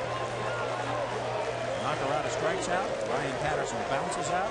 Here's John Sarang to make the 3-run homer. Got LSU right back in the game. After they'd spotted Baylor 3 in the bottom of the first. This homer coming in the second. Fastball strike. And that's been a difference this inning. You young kids at home should be watching and learning from this. Whenever you get ahead in the count, you can make the hitters hit your pitch. When you're constantly pitching behind the count, it gets much, much tougher to pitch you. The old cliche, the toughest strike, but the most important strike is strike 1. That's right. That's right. And what the young kids at home have to remember, even the best hitters in the game still make out 7 out of 10 times. So if you throw the first pitch for a strike, they're going to still make out 7 out of 10 times. Trey Webb's throw across gets John Sarang. 1, 2, 3 inning for Webb and his Baylor Bears. Kevin Seveny up to lead off the bottom of the 5th. LSU up 5-3.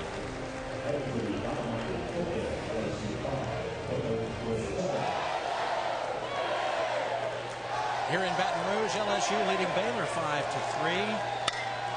We go midway through this ball game. Deep fly ball by Kevin Seveny, but just warning track deep, and Bruce Sproul runs it down for out number 1. Seveny, first pitch swinging, and got most of that one. These guys are aggressive. They've been swinging a lot of first, but they know. I mean, that's how Meyer pitches. He throws a lot of strikes, a lot of first pitch strikes. They figure maybe the best pitch they're going to hit may be the first pitch they see, so they're taking some hacks at it. Justin Meyer has really settled down after allowing the 3 in the first. Baylor has not had more than 1 base runner on in any inning since. Double play in an inning. Second inning. Chris Durbin, the hitter we see at the plate right now, was responsible for that. Caught stealing in the 4th. Turned it into a 1-3 inning. First pitch to Durbin. A ball.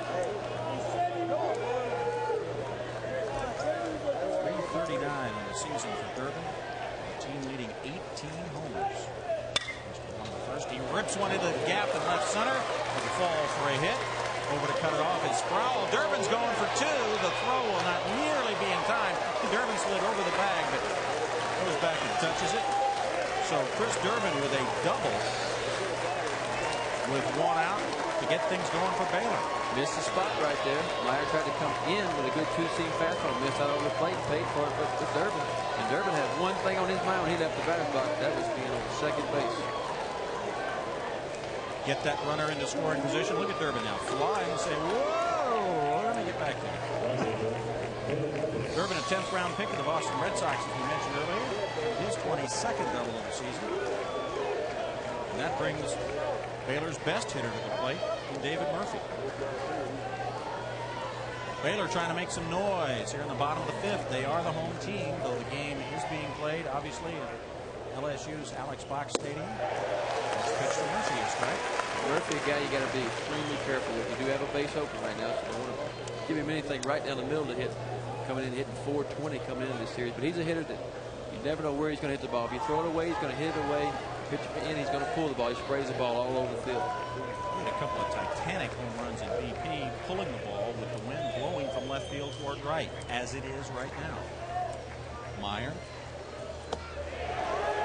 just misses the outside corner, 1-1. And that's not really his game. I mean, his game is not really a power game. His game is I'm going to hit it wherever you pitch it. I'm not going to try to do too much. He can hit the ball out of the ballpark. I mean, Wade Boggs, I played against for years, was a guy you watch him take bat practice. He can hit it as far as anybody can hit a ball in bat practice. His game, when he came to the plate, his approach was, you pitch me away, I'm going to hit it away. If he does have 11 homers, he walked in the first and came home on Mark Saccamonto's home run. And a fly ball to center in the third. The 1-1. Bounces it to the right side. Nice play there by Blake Gill to throw him out. Over to third goes Durbin. That was a nice play by Blake Gill right there. The road to the 2003 College World Series continuing on ESPN2 tonight with super regional action at 6 Eastern. Southwest Missouri State trying to win their first ever trip to the College World Series, meeting Ohio State in Game 2 of their series. Bears winning Game 1 last night. Florida State, Texas trying to get in Game 1 in Tallahassee. See who moves on to Omaha. Check your local listings for the game in your area. ESPN2 offering regional coverage of 6 p.m. Eastern games. Great win for the Bears of Southwest Missouri yesterday. A couple of teams that were seeded third in their regionals out of 4 playing each other for triple. That's unusual. Josh Ford takes a first pitch ball. He has struck out and thrown out to right field. He's a big kid, too. He's a catcher. Looks like he could play linebacker for the Baylor Bears. Watching him taking bat practice too with Murphy, they were in the same group before the game. I tell you what, he can hit the ball a long way too. This guy's big, strong, put together kid right here. Steve Smith is not going to hear you say he might want to play linebacker. No, he wants this kid here.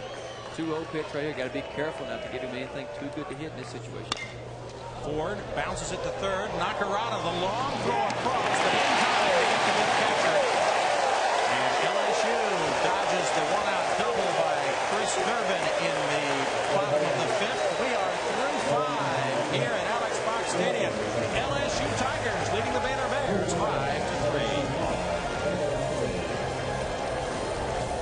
LSU gave Baylor a 3-run head start, but now lead it 5-3 as we head to the 6th inning here at Alex Box Stadium, where LSU is awfully tough. Look at that run of national championships: 91, 93, 96, 97, 2000. It's 5 in a decade. 26-5 all-time in elimination games are the LSU Tigers, and they are 17-2. If it's win or go home at Alex Box for LSU, they are 17-2. And the 2 regionals where they got knocked out fairly early. So if it has come down to the game where one team moves on and one goes home, LSU has never lost here at Alex Box Stadium. Matt Liuzza, the catcher, had a couple of hits yesterday. Struck out and walked in today's game.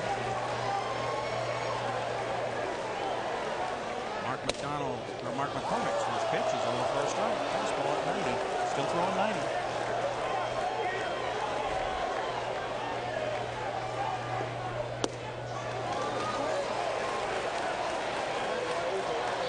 Mark McCormick trying to throw some strikes now as his Baylor Bears are down 5-3 to LSU here at Alex Box Stadium on the campus of LSU. Bob Stevens alongside Ben McDonald, former Tiger legend. McCormick striking out. Matt Liuzza. McCormick hadn't lost a lot. The only thing he gets in trouble is his control from time to time. That was 3 straight fastballs right on the outside corner. Still throwing a ball 90+ miles an hour. That's just a perfect 0-2 pitch right there. He has struck out 7 in 5 1/3, but he has also walked 4. That, a critical error, a 3-run homer by John Zarang, have gotten him in trouble. Bruce Sproul, the leadoff man, who had been in a miserable slump for this series, made out 0 for 8 until back-to-back singles in the second and fourth innings. Sproul, the left-handed hitting leadoff man for the Tigers, is now ahead in the count 2-0. McCormick started to get a little bit tired. You can tell he's struggling with his mechanics a little bit. Double barrel action down in the bullpen down there for Baylor. Abe Woody and Andy Pate are both throwing. Woody, just a freshman who we saw throw the first of the 2 home runs in the 8th inning to LSU. And Ryan LaMotta came in for the second one to Ivan Nakarada. Woody to the left on the screen, and there's Andy Pate, whom we have not seen in the first 2 games, but had a great series in Oklahoma City in the Big 12. We talked about how young LSU Tigers were. The Baylor Bears were just as young. You got 2 freshman All-Americans down the bullpen and 1 on the mound right there. But talent-wise, he probably has more talent than either one of them. So they're going to be something to deal with the next few years for sure. Pate and Woody both freshmen as Bruce Sproul takes ball 4. 1-out walk on the 5th walk by McCormick. The scout report's been perfect for McCormick. That's what we've seen. I mean, the bat before that, he threw 3 great fastballs right on the outside corner. Strike 1, strike 2, strike 3. Then he comes back right there. The next 5 pitches, only throws 1 strike and gets a guy on base. That's what it's been for him all year long. And Steve Smith coming to the mound, and that might be all for Mark McCormick. Smith is going to take his time and all the time he can. Yep, and then he waves that he would like to see Andy Pate. So Pate will come in to pitch for the Baylor Bears. We'll tell you his story, his great game against Missouri in the Big 12 playoffs. We come back to Back on Wheels.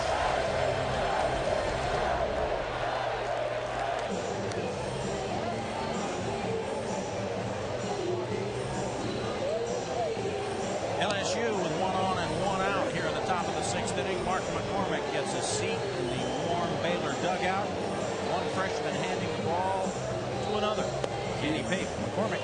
See his numbers right there: 5 1/3, 6 hits, 5 runs, 3 earned runs because of the error, 5 walks and 7 strikeouts. So he was, as advertised, strikeout pitcher, but has a problem with the control problem. It got him a little bit of trouble today, but they don't make the error. Reynolds doesn't make the error at second base, and when he gets a totally different ball game. Might have been completely different. Here's Andy Pate, freshman out of San Antonio Reagan High School.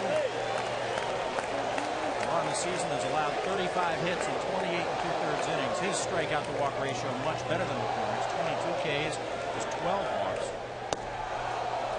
He did a great job against the University of Missouri in the Big 12 tournament opener, throwing 4 2/3 scoreless innings, striking out 3 and not walking anybody. Mizzou, a team that made it to the NCAAs.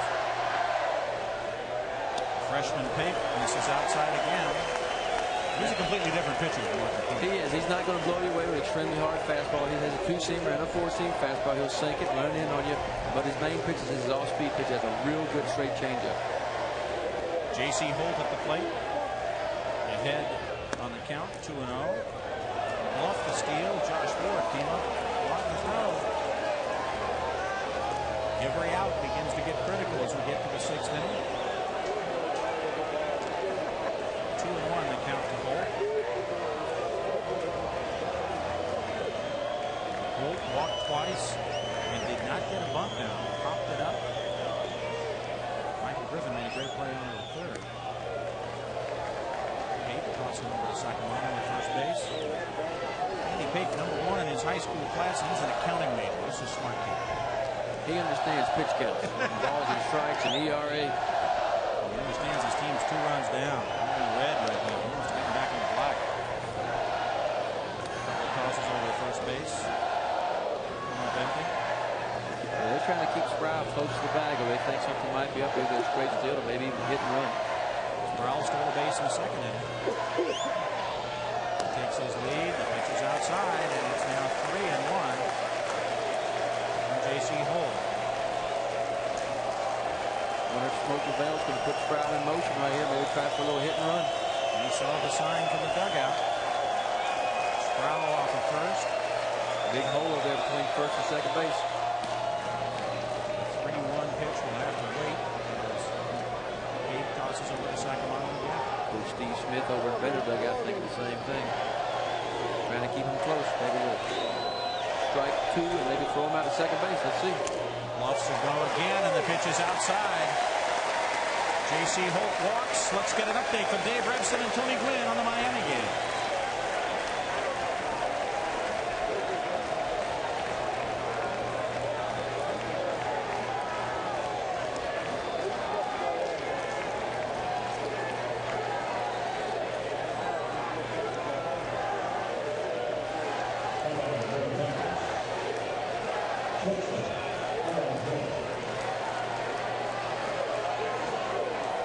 LSU leading Baylor 5-3 and a threat to get some more here in the 6th inning. The pitch is low by Andy Pape to Aaron Hill.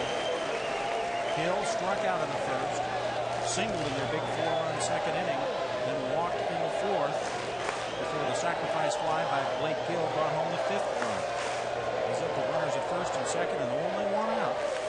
Freshman Andy Pape trying to paint the corners and just missing outside and inside. He's getting himself in a big jam right here. You want to be got runners on 1st and 2nd, only 1 out. Got the All-American Hill at the plate right here. There's an off-speed pitcher throw an off-speed pitch to to a big hitter like He's tried his first 2 pitches for off-speed pitches. Let's see what he does right here. There's another one. Bounces it in the dirt. Nice block by Josh Ford.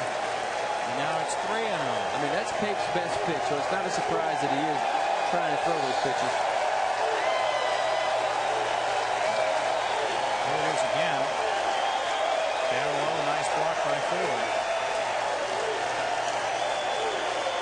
Great job by the catcher Ford to keep it in front of him. The crowd on its feet. 2 right-handers working in the Baylor bullpen. Boy, they miss Zane Carlson.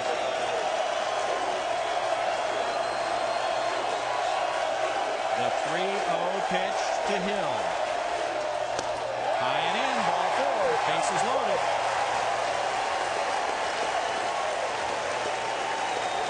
So 3 straight walks after an inning-opening strikeout to Matt LaRussa. There you see down in the bullpen, Abe Woody is still working. He should be warm. Andy Schneiser is getting warm. He should be ready any moment as well. And Steve Smith is coming out. We're going to have a pitching change. We'll tell you all about it when we come back. It's going to be Abe Woody for the Baylor Bears. They're hanging on, down 5-3 with the bases loaded.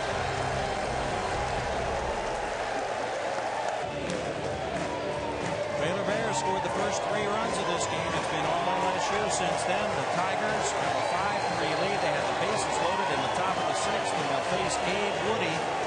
Woody went 1+ innings in yesterday afternoon's game. Pitched well until giving up the big home run to Clay Harris in that top of the 8th. One of their 2 freshman All-Americans. Got great stuff. Less hits and innings pitched. Better than a 2-to-1 strikeout to walk ratio. Redshirt freshman. This is inside to Blake Gill, the LSU cleanup man. Left-handed hitting second baseman. Struck out in the 1st. Flew out in the 2nd. Then hit a sacrifice fly to center in the 4th.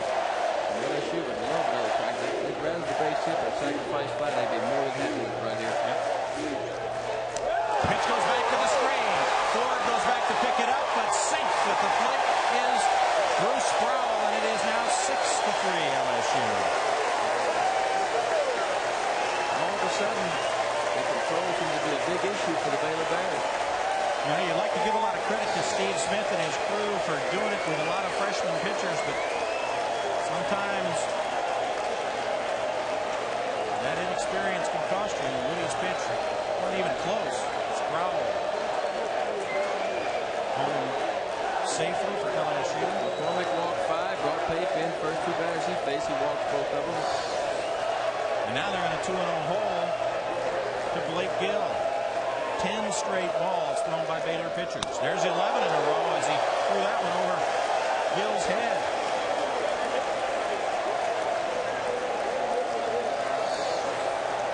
Abe Woody trying to find the strike zone.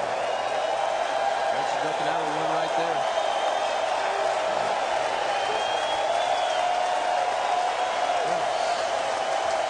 Blake Gill's tough. He didn't drop to his knees or anything. He just kind of stayed there. That one was coming at his head. He's wanting to get on base any way he can. The 3-0. Ball 4.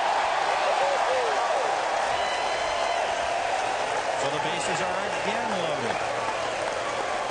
On the 4th consecutive walk by 3 Baylor pitchers. And here comes Steve Smith again, and that'll be all for Abe Woody. Bears are going to change pitchers again. They're going to try to find somebody to find the strike zone. There it is. There you see it. Baylor pitches 12 straight balls, 4 straight walks. He's going to try to find somebody that can throw a strike ball.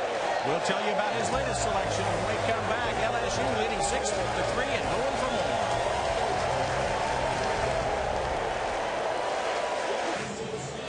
LSU leading 6-3, and with the bases loaded here in the top of the 6th inning, the Baylor Bears looking for a way to stem the tide. ESPN, your destination for Major League Baseball tonight.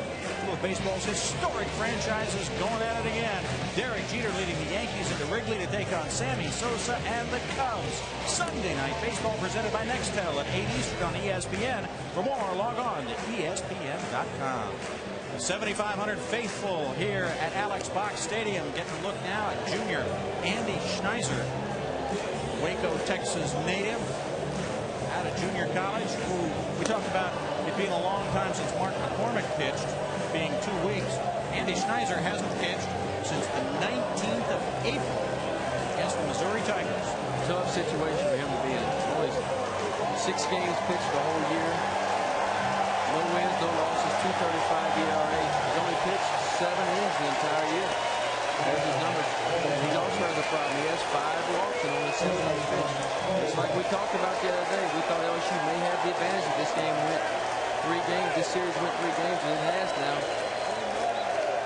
Doesn't look like they have a whole lot down there for their bullpen right now. They're just hoping to get a ground ball, double play. They can take a sacrifice fly right now just to get him out.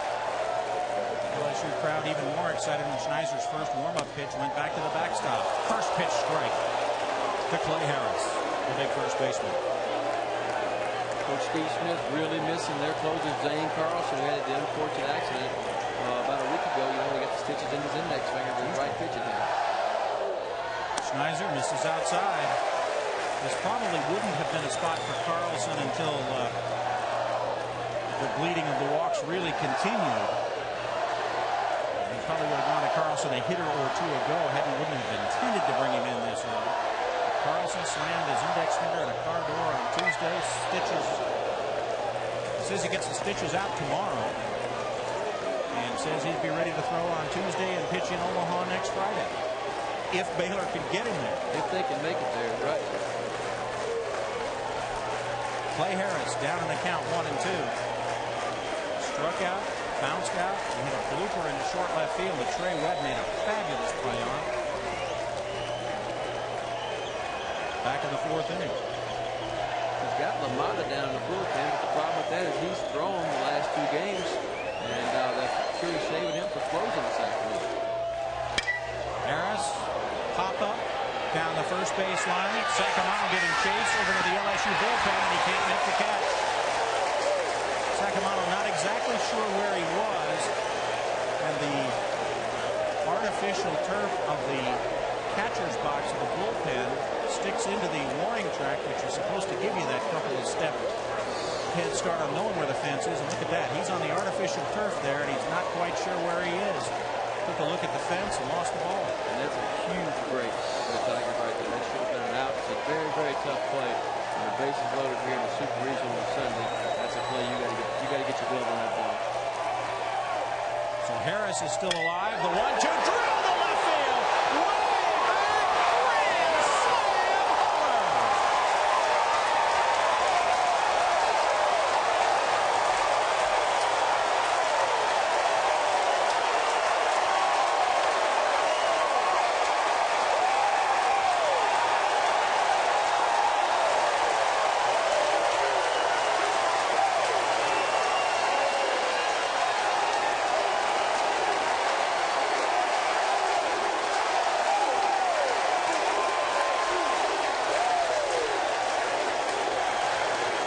The Baylor Bears made an error in the 2nd inning. The floodgates opened and LSU scored 4. They didn't catch a pop-up here in the 6th, and Clay Harris got another chance. You saw that as a fastball right in the big man's wheelhouse. That's 6'4", 235 pounds of strength right there. Almost hit that over the left center field bleachers.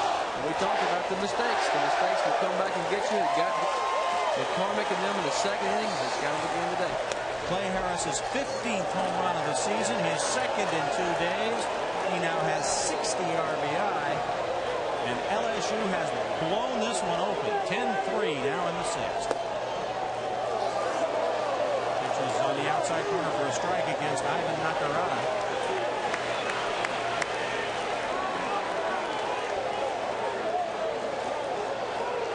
So Schneiser serves up the grand slam homer. Andy Schneiser in the first pitches that he has faced since April. Let's go to Dave Revson in the studio.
Patterson really teed up for his 15th home run of the season. First team All-SEC player right there, but struggling a little bit. That one went all the way out of Alex Box Stadium. Schneiser misses outside to John Zarang. Zarang hit the 3-run homer in the second. Really turned the momentum of this game. Baylor had gotten 3 runs in the bottom of the first inning. Ryan got him even with a 3-run shot in the second. It has been all LSU since then. Smoke Laval. Almost light one up and begin to think about Omaha. The ping is the thing. He got all of that one. Zarang takes a strike in the inside corner to make it 3-1. Zarang, the 9th man to come to the plate in this inning for LSU.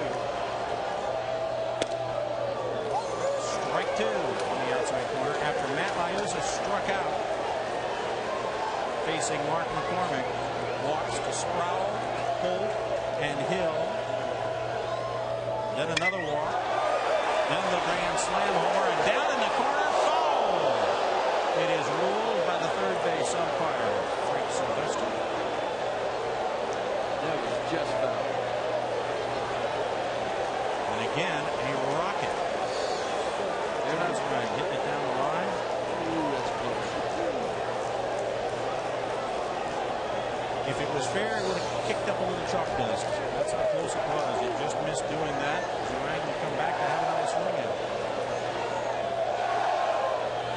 3-2 the count. Some smiling faces in the LSU dugout. And Baylor just wants to get the dugout. They still have 12 outs. They got 4 innings left to chip away at this lead. It's not over yet. Missing on the outside corner, ball 4. So Zarang has walked. That is the 5th walk of the inning given up by Baylor pitching. And this is where they really must take it. That's right. I mean, there's just no defense for a walk. I mean, if you make the guys hit the ball, put the ball in play, you got a chance to get them out. No defense at all for a walk. And that's what's killed these guys throughout the game. Matt Liuzza coming up to the plate. He led off the inning by striking out. He's the 10th man up of the inning now, and swings and doesn't get the pitch for a strike. Liuzza struck out twice and walked.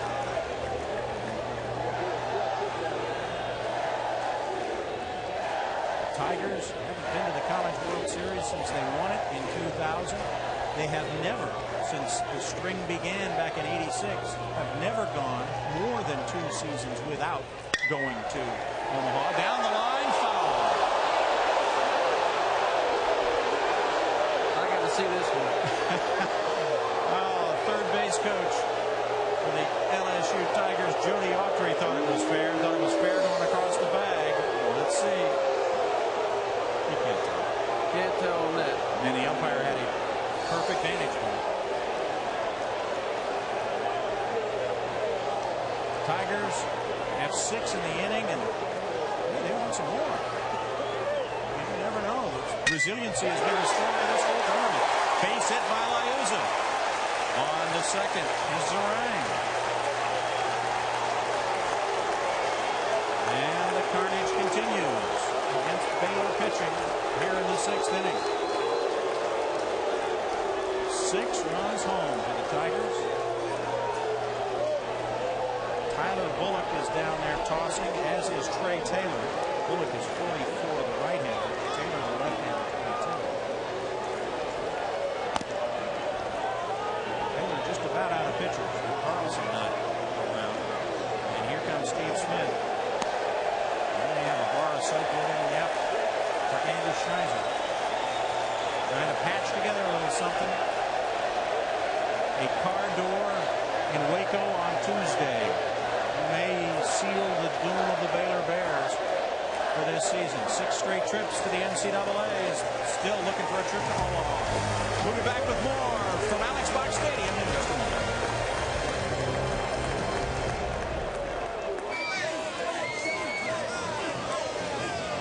The LSU Tigers have parlayed a lot of walks, 9 of them, and some clutch hitting to take an 11-3 lead.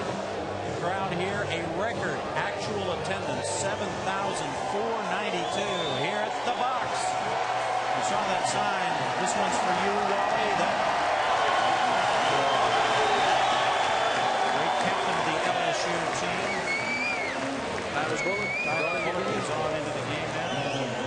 17 innings pitched, 23 hits, 6 walks, 24 strikeouts. Got a 4-1 strikeout to walk ratio. That's real good. Buddy does give up more than a hit in any pitch, but that's what Coach needs here, is somebody who can come in and throw strikes. That's what's been hurting all day long. He's not throwing enough strikes. Tyler Bullock, a converted catcher. That's what Baylor is down to at this point. He misses high and away to Sproul. Sproul walked with 1 out and really signaled the change in tenor of this entire game. When he walked, McCormick left the game. Andy Pate, Abe Woody, Andy Schneiser have not been able to stop this inning alone. Stop him in the game. Gets a strike there. Baylor's dug themselves a big hole to get out of right here. But the good thing for them is they have an explosive offense and they can put up some runs in a hurry. Justin Meyer spent a whole lot of time on the bench, too. Yeah, I'm surprised he's not up trying to get loose, throwing down in the bullpen or something. This has been an extremely long inning. He didn't want to miss any of this fun. Guys doing their hitting. Here's the 2-1 pitch to Bruce Sproul. Tyler Bullock fouled off. He's probably in there sitting in the same spot he was when the inning started, scared to get up. They might not score any more runs for him. He's going to sit right there and try to get him all the runs he can. Like a little superstitious. Sproul, just a sophomore. Late Bullock on the mound, just a freshman. Big kid, 6'2", 220. He's born during Super Bowl 18. No swing by Sproul, and that'll bring the count to 3-2. Kind of looks like a football player. That Super Bowl 18, the Raiders beat the Redskins. I'm surprised they didn't name him Marcus. Big game by Marcus Allen. Here's the 3-2 pitch to Bruce Sproul. It's low. The 6th walk of the inning has loaded the bases again for J.C. Holt.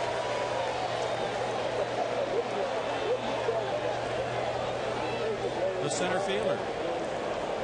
Josh Ford, about to have a chat with his pitcher. Guys, you're making me work way too hard back there. Smoke Laval. You can't see behind those glasses. He's grinning. You can bet he's grinning inside. Coach Steve Smith just on the other side of the dugout. The other dugout, he's really struggling. You hate to see your pitchers go out and just continually walk down. That's the most frustrating thing for a manager or a head coach to watch your pitchers walk down. And something we did not see much of in the first 2 games. It's a shame. It's been a well-pitched series up to this point by both squads. Not many walks, lots of strikeouts. 2 out, bases loaded. J.C. Holt fouls one back. There have been 2 out for a while. It was 2 out. The game wasn't really out of hand until after Nakarada struck out. Addison left on the right. Strike walk. Walk the sprawl. Hold it back. Up. Low. And but they call it a strike. At the knees. And we're even at 1-1 on J.C. Holt.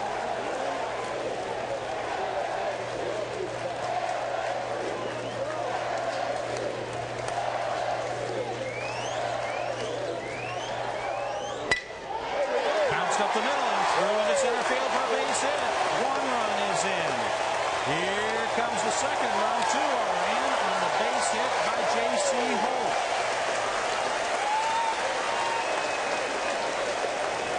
And the Tigers can start warming up the bus. We now lead it 13-3. Baylor pitcher finally gets in front of somebody. 0-2, then makes a very marginal pitch. Doesn't get it off the plate enough. That's up the middle for a base hit. 2 more runs in. Aaron Hill now steps in. Hill walked what seems like about an hour ago, Steve Smith would imagine. Walked early in this inning to load the bases.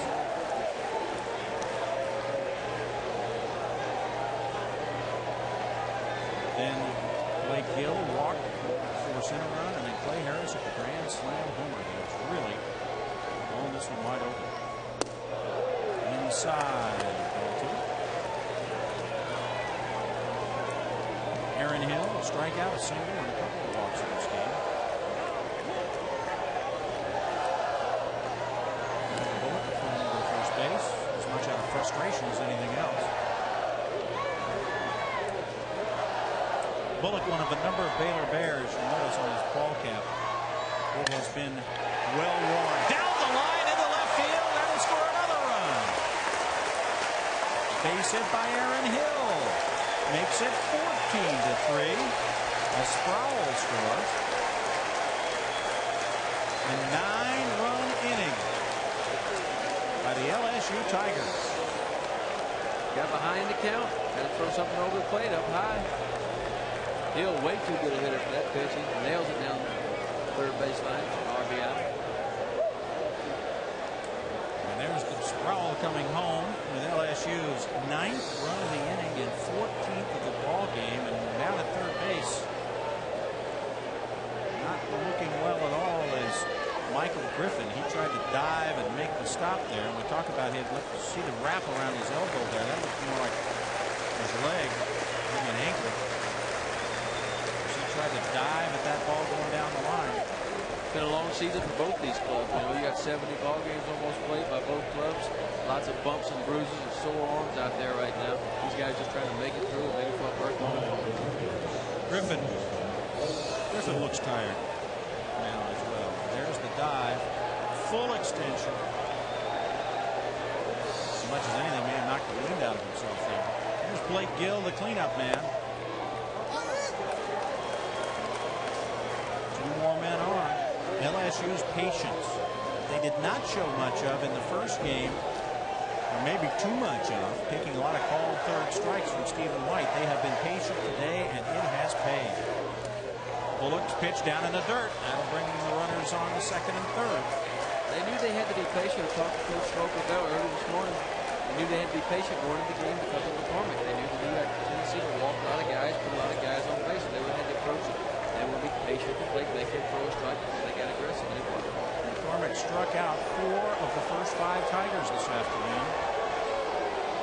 With a single, an error, a 3-run homer, got LSU going, and they have been going big time ever since. Bullock backs off the rubber. Now he's back on. He's ahead of Blake Gill, 0-2.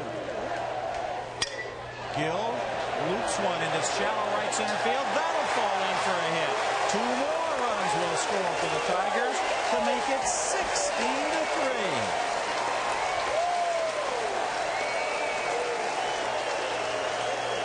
All of a sudden, the Tigers can't do anything wrong. A lot of frustration in game 1, and they are 6 outs away from being eliminated from this Super Regional in back-to-back games. Now they have 3 straight hits. They have 11 runs in the inning. The record for runs in an inning set by LSU against Georgia Tech in a regional final back in '96 when they scored 18 runs in an inning. Wow. Clay Harris, his first time up this inning, hit a grand slam homer that most folks thought might be enough for LSU right there. They have added 6 more runs since then. His was the crusher. His was, but he hit, I mean, he just hammered it out. He had a big home run yesterday, the right center field over 400 feet, and I guarantee you this one went at least 400. Foul back. If they keep pitching him up there, we're going to see a third one here in a minute.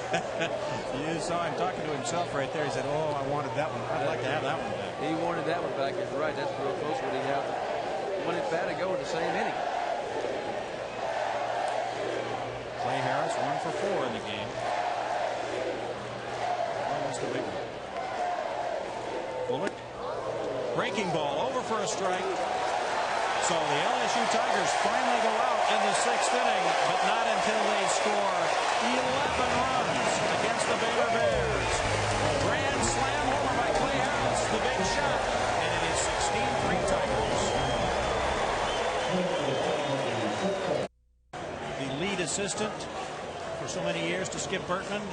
This is a team that lost Wally Pontiff, their captain last year, who died. They lost 5 other key players. He's pretty proud of this bunch. He's got to be. I mean, one thing this team has done, they've never said, well, what if, or, you know, we could have been there, so-and-so didn't get hurt, or anything. I mean, they just come out, they play on the same level. You couldn't tell if it's a super regional or SEC weekend or the middle of the weekend. That could be bad, that could be good in some instances. Smoke Laval talking about his team overcoming so many injuries. 9 different players out, including 2 starting pitchers, a closer, catcher, shortstop. You want to be strong enough really to lose your catcher when you're shortstop. A lot of teams are packing in right there. That's right. So 2 starting pitchers and a closer. Smoke is the reason why LSU played so well this year. He kept these guys level-headed, even keel. Smoke never got real high or real low, neither did his guys. Figure, hey, this is the time to peak. 2 losses early in the season. Okay, Michael Griffin with his 2nd straight hit, leading off the bottom of the 6th against Justin Meyer, who had a seat in the dugout and ought to be buying the steaks when this one's over, because they got him a huge cushion. 11 in the 6th. He sat there a long time the last half inning. But he's got, as a starting pitcher, you'll be glad to sit there as long as your guys are pushing runs across the plate. I noticed it never bothered you. You never got fidgety and said, okay, that's enough, guys. Never. Give me as many as I can get. There you go. Mark Sacramento fouls one back. Here at Alex Box Stadium on the campus of LSU, the road to Omaha is on its way to being traveled yet again by the LSU Tigers. It will be the 12th time in 18 seasons they've been there if the Baylor Bears can't come back from a 16-3 hole. Tell you what, they're going to be swinging at it.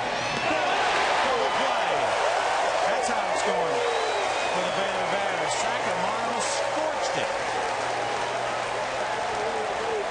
He hit that ball hard right to the 3rd baseman. And Ivan Nakarada turned it into a 5-3 double play. Watch this again. Nakarada takes the bullet and was thinking double play all the way. And Griffin wasn't thinking much at all right there. His run means nothing. He's down 13 runs. It's the 6th inning. He's got to stay close to first base on a line drive right there. Zach Dillon takes a call. That's right.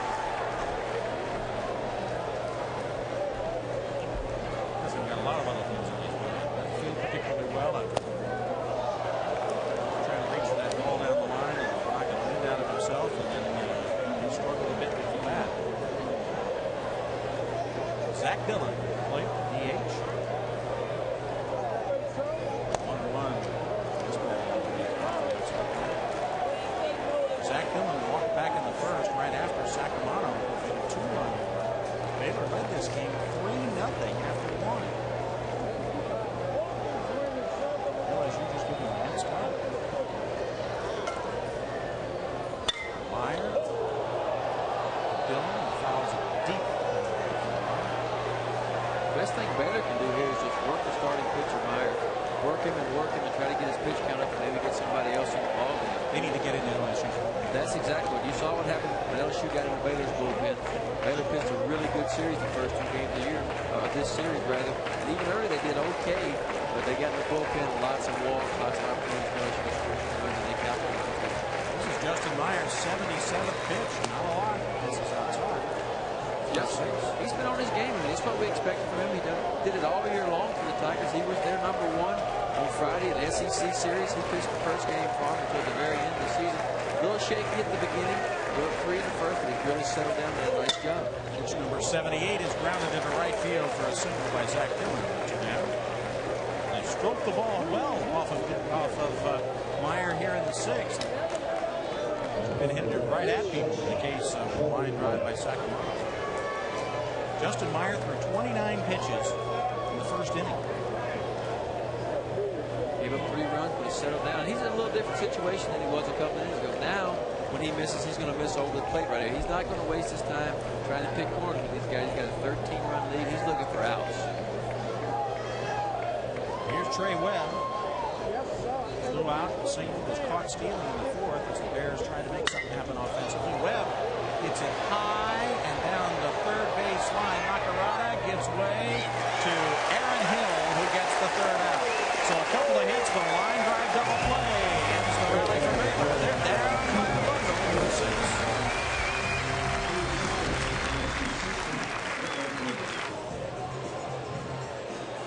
A record crowd at Alex Box Stadium having a whole lot of fun on a Sunday afternoon.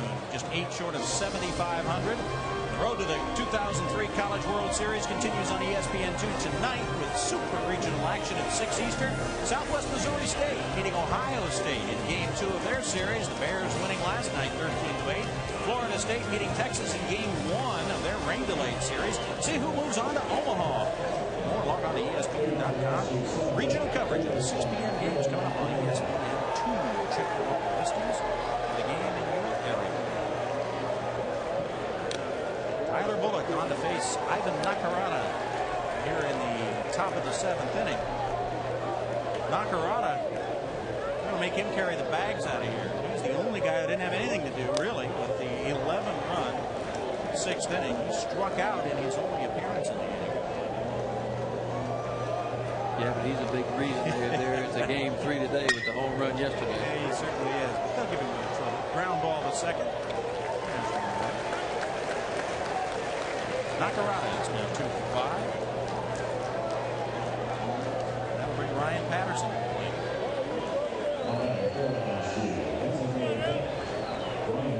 Patterson unloaded just after Nacarada had struck out back in the 6th. Solo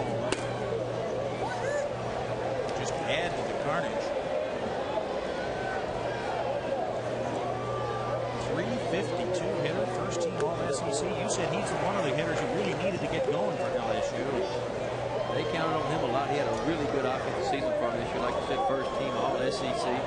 But hitting is contagious just like pitching is. And once the first couple guys got hits, man, these LSU Tigers just believed, hey, let's continue. And they just fed off each other. Just relax. Smoke Laval talking about how tight his team was, particularly at the beginning of yesterday's game. He said, they were down 1 and playing at home and pressing a little bit. And he admitted his bunch was a little tight. It's tough. I mean, it's tough for the Tigers. It's tough for Smoke Laval to come in here and try to get his team to the World Series for the first time. Although the Tigers have been there a lot, never once under Smoke Laval have they been there. So it's tough. Ground ball to third, long throw after juggling. Nice play by Michael Griffin to throw out Ryan Patterson. Tigers have definitely been uptight. They lost the first game here on Friday.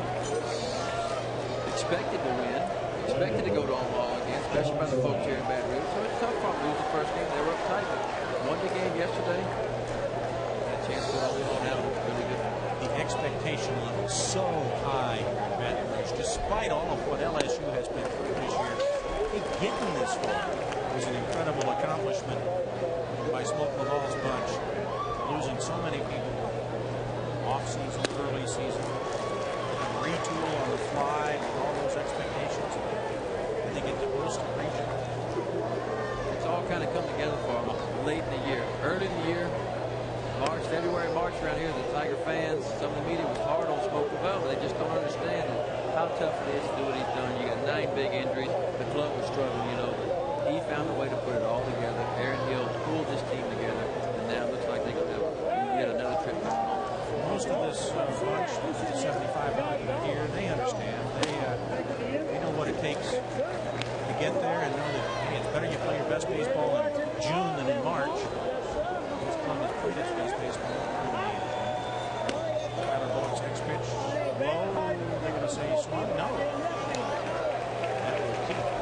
John Zarang in the batter's box. Zarang, 3-run homer in the second.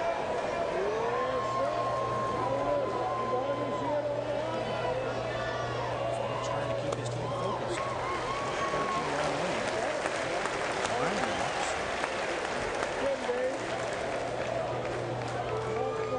Tyler Bullock is in. Catcher moved up. You should take a look at the Baylor bench. Ross Bennett, you see on the far right, in the Baylor uniform for the final time. He's going on to dental school at UMKC this fall. His father's a dentist. Not a bad place to be, dental school.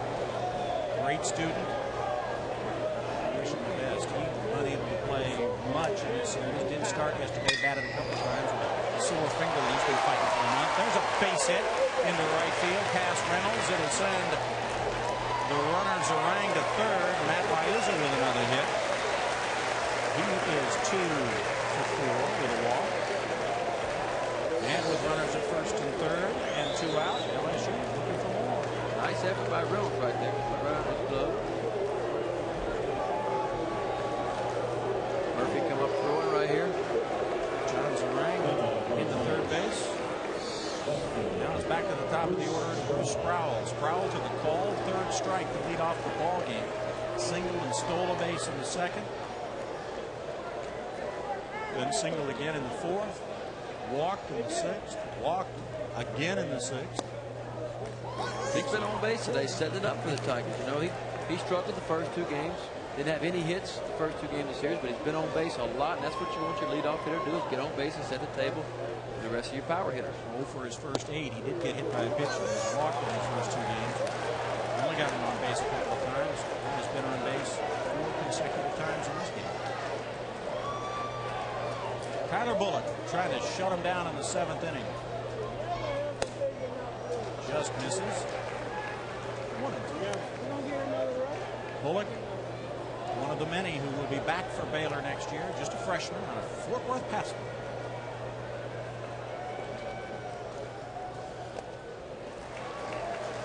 Which is low for a ball. Bullock began the season as the DH and the catcher for this team.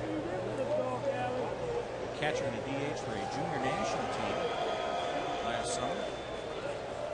He's been pitching since early March. Bouncer into the hole and through. Now they're even getting the seeing eye signal. Base hit by Bruce Sproul. This will give him that much more momentum. Likely headed to Omaha. Another RBI for Sproul, and it is 17-3. Again, Sproul fighting the hole past Kyle Reynolds. Coming home to score, John Zarang. Matt Liuzza moves over to second base. There's Reynolds. His error in the second inning opened the door for LSU. Before it was done, they had scored 4 in the second to counter Baylor's 3 in the first, and it has been all Tigers. J.C. Holt, center fielder. Holt walked and singled, driving a couple of runs in that wild 6th inning.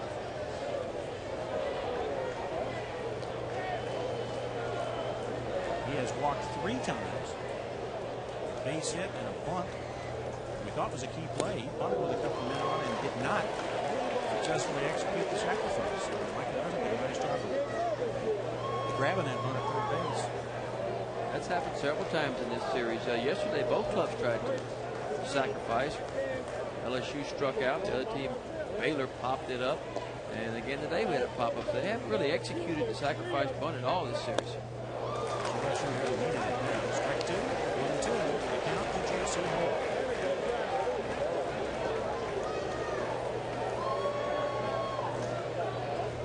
$7,500 here at Tiger Stadium, or at Alex Box Stadium, across the street from Tiger Stadium. Breathing a lot easier than they were about an hour ago when this was a tightly contested ball game and a very emotional and dramatic and tightly contested series. The party has begun, that's for sure. There's Tiger Stadium, the football stadium where so many amazing Saturday nights played out over the years. Just across the street, an awful lot of amazing weekends have been played. LSU baseball. In games in which LSU had to win or go home, played here at Alex Box Stadium since '86 when they made their first trip to the College World Series. 17-2. That's just amazing. That's an amazing number when you think about it. In games when the other team had a chance to pull them out. We're going to call that a pass ball on the catcher, Josh Ford. That moves the runners up 90 feet. Gives it third, Sproul. Second. That's a tough pitch for the catcher to handle right there. Yeah, they're going to change it now to a wild pitch. Just because the catcher set up on the outside part of the plate.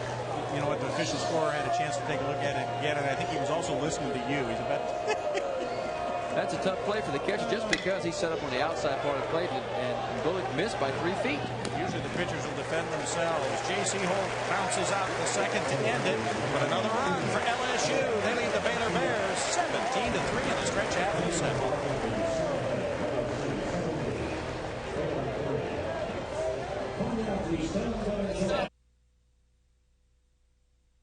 NCAA Championships on ESPN.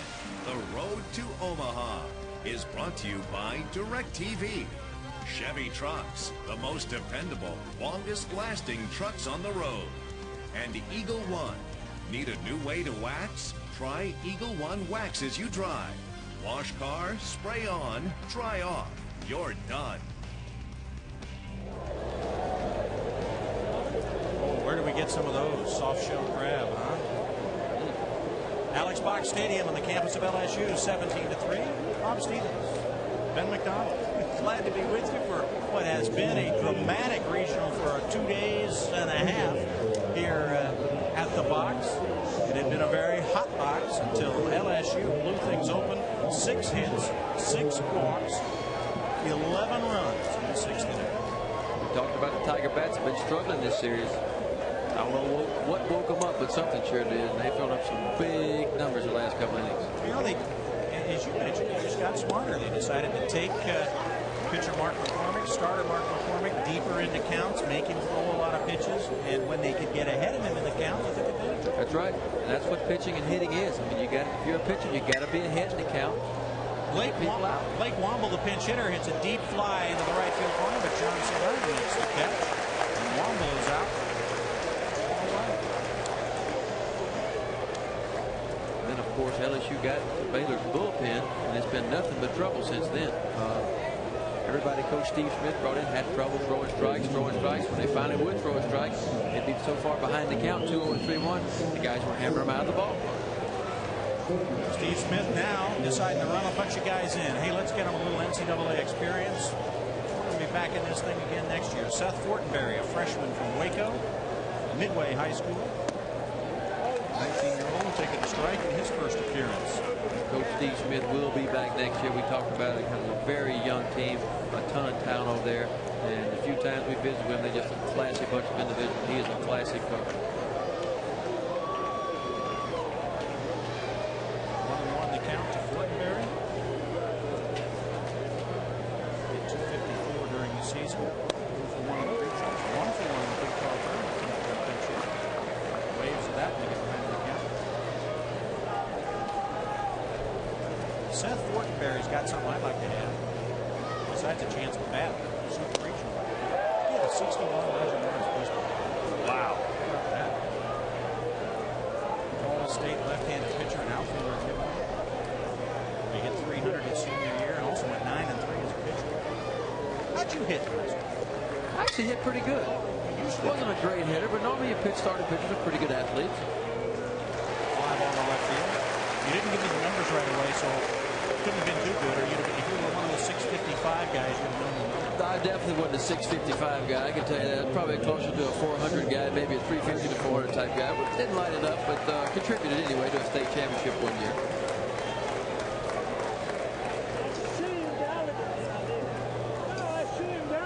So a couple of fly balls, and Chris Durbin, the leadoff hitter, comes up. Durbin, we mentioned, a 10th round draft pick of the Boston Red Sox.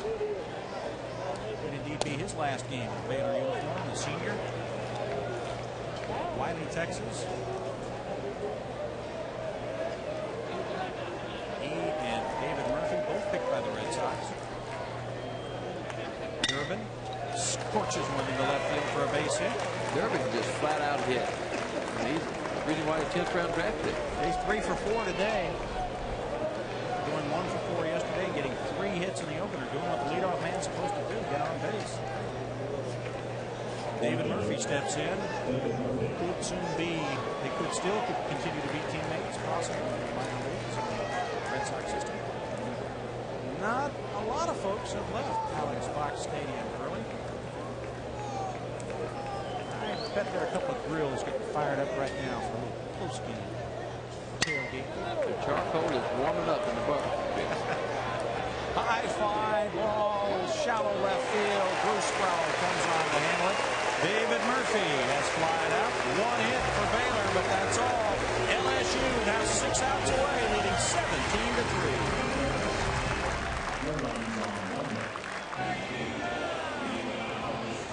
Welcome back to Baton Rouge, Louisiana. LSU leading by 2 touchdowns over the Baylor's Bears, 17-3. Hadn't been like that the whole way. Baylor got off hot in the first. We talked about it. We thought the starting pitcher Meyer from LSU would struggle a little bit, and he did early with his location. Hadn't pitched in 2 weeks.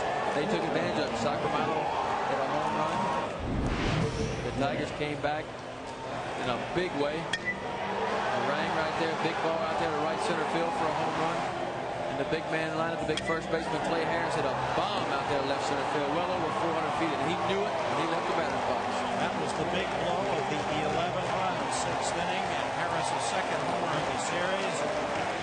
That's as hard as he's been hit all weekend. Number of changes for the Baylor Bears, and Steve Smith's going to get a lot of guys a chance to play a little bit. Moving in behind the plate, Matt Forrestier. Seth Fortenberry has moved into left field. Trey Taylor will take over on the hill. And the crowd is on its feet for Aaron Hill's likely final at bat in an LSU Tiger uniform. It's a false start. Got to make you feel good. Trey Taylor, the left-hander. Only left-hander in the bullpen for Baylor today. Hill lost one into shallow center field. Going back is the second baseman Blake Wanda will make the catch. Standing ovation for Hill. The Tiger faithful, they appreciate what Aaron Hill has done for the LSU program over the last 3 years. This is probably his final bat right here at Alex Box Stadium. That's the Tiger player, but of course, always open. That's right. Hopefully it won't be his last at bat as a Tiger, but last one here at the Alex Box Stadium. Here's Blake Gill. He's just a sophomore. Cleanup hitter is a sophomore. There's just big things ahead for Blake Gill. Had a bases loaded walk in front of Clay Harris's big grand slam homer in that 6th inning. Earlier he had what we thought was going to be a big sacrifice fly in the 4th to make it 5-3 to give them that 1 extra run push. Right. We talked about it. Tigers are only going to lose 1 starter from the starting 9 today. That's Aaron Hill, the junior. They're going to return everybody else. And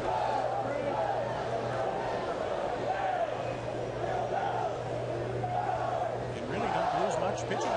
No, they're actually going to be a better, stronger pitching staff. They'll get Lane Mestepe back and Wilson back for next year. Okay. to go along with Bumstead. They're going to lose Bo Pettit. They're going to have a young kid Mir here. The freshman has done a great job. They're going to have 4 quality starters, not to mention what might be coming in from high school. Here comes big play.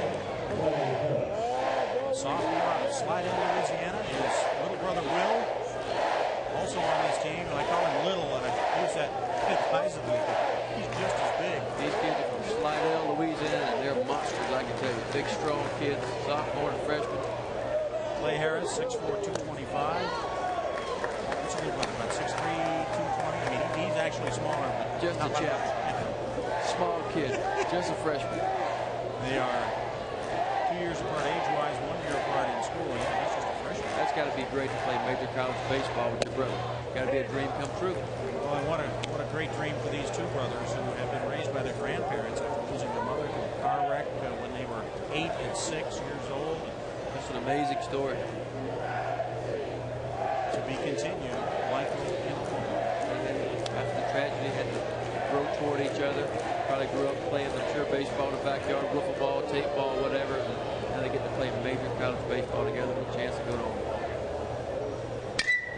Okay. Harris bounces at the third. Michael Griffin, long throw across, is in time. So LSU in the 8th goes out 1, 2, 3, but the damage has been done. Bears coming up in the bottom of the 8th, down 2 touchdowns. We are back in Baton Rouge, 17-3, LSU. Tigers leading the Baylor Bears. You see a lot of this crowd still here, still enjoying things, getting ready to celebrate a trip to Omaha for the first time since 2000 when this team won it all. There you see some of the crowd. Largest actual attendance in Alex Box Stadium history. And just 8 fans under 7,500. We are joined here in the booth. You can sit down right next to me, Skip. You're the boss. I'll move back. I'll get out of the way. Skip Berkman, the athletic director and the architect of all of this, joining us up here in the booth. Hey, how happy are you for Smoke Laval and his whole staff? I'm really excited. Smoke, I think, did the best job in the building with the tragic circumstances of Wally and 6 and 7 other injuries. It's been amazing what he's accomplished. The fans stuck with him. I'm really happy for him. He did a great job, and so did his staff, and so did the board. The SEC Coach of the Year. He is also has experience in the College World Series as your assistant many times. It's a little bit different once they get to Omaha. Well, I think Smoke's got a meeting called, and he's going to make sure that the boys are told about it. Remember, Smoke's got 6 years himself. When Ben was there, he was there.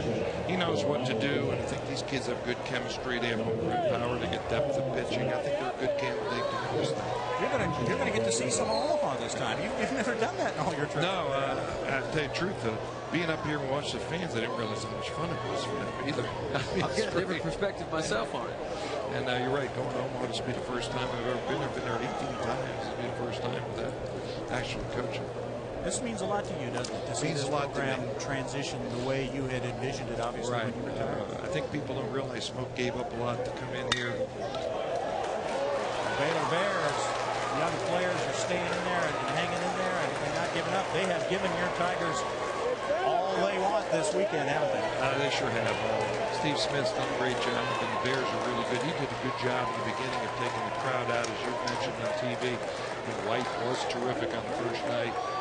Yesterday we had some good fortune.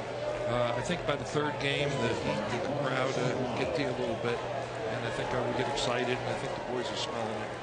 Mark Sacamano coming to the plate. Justin Meyer about to run out of gas.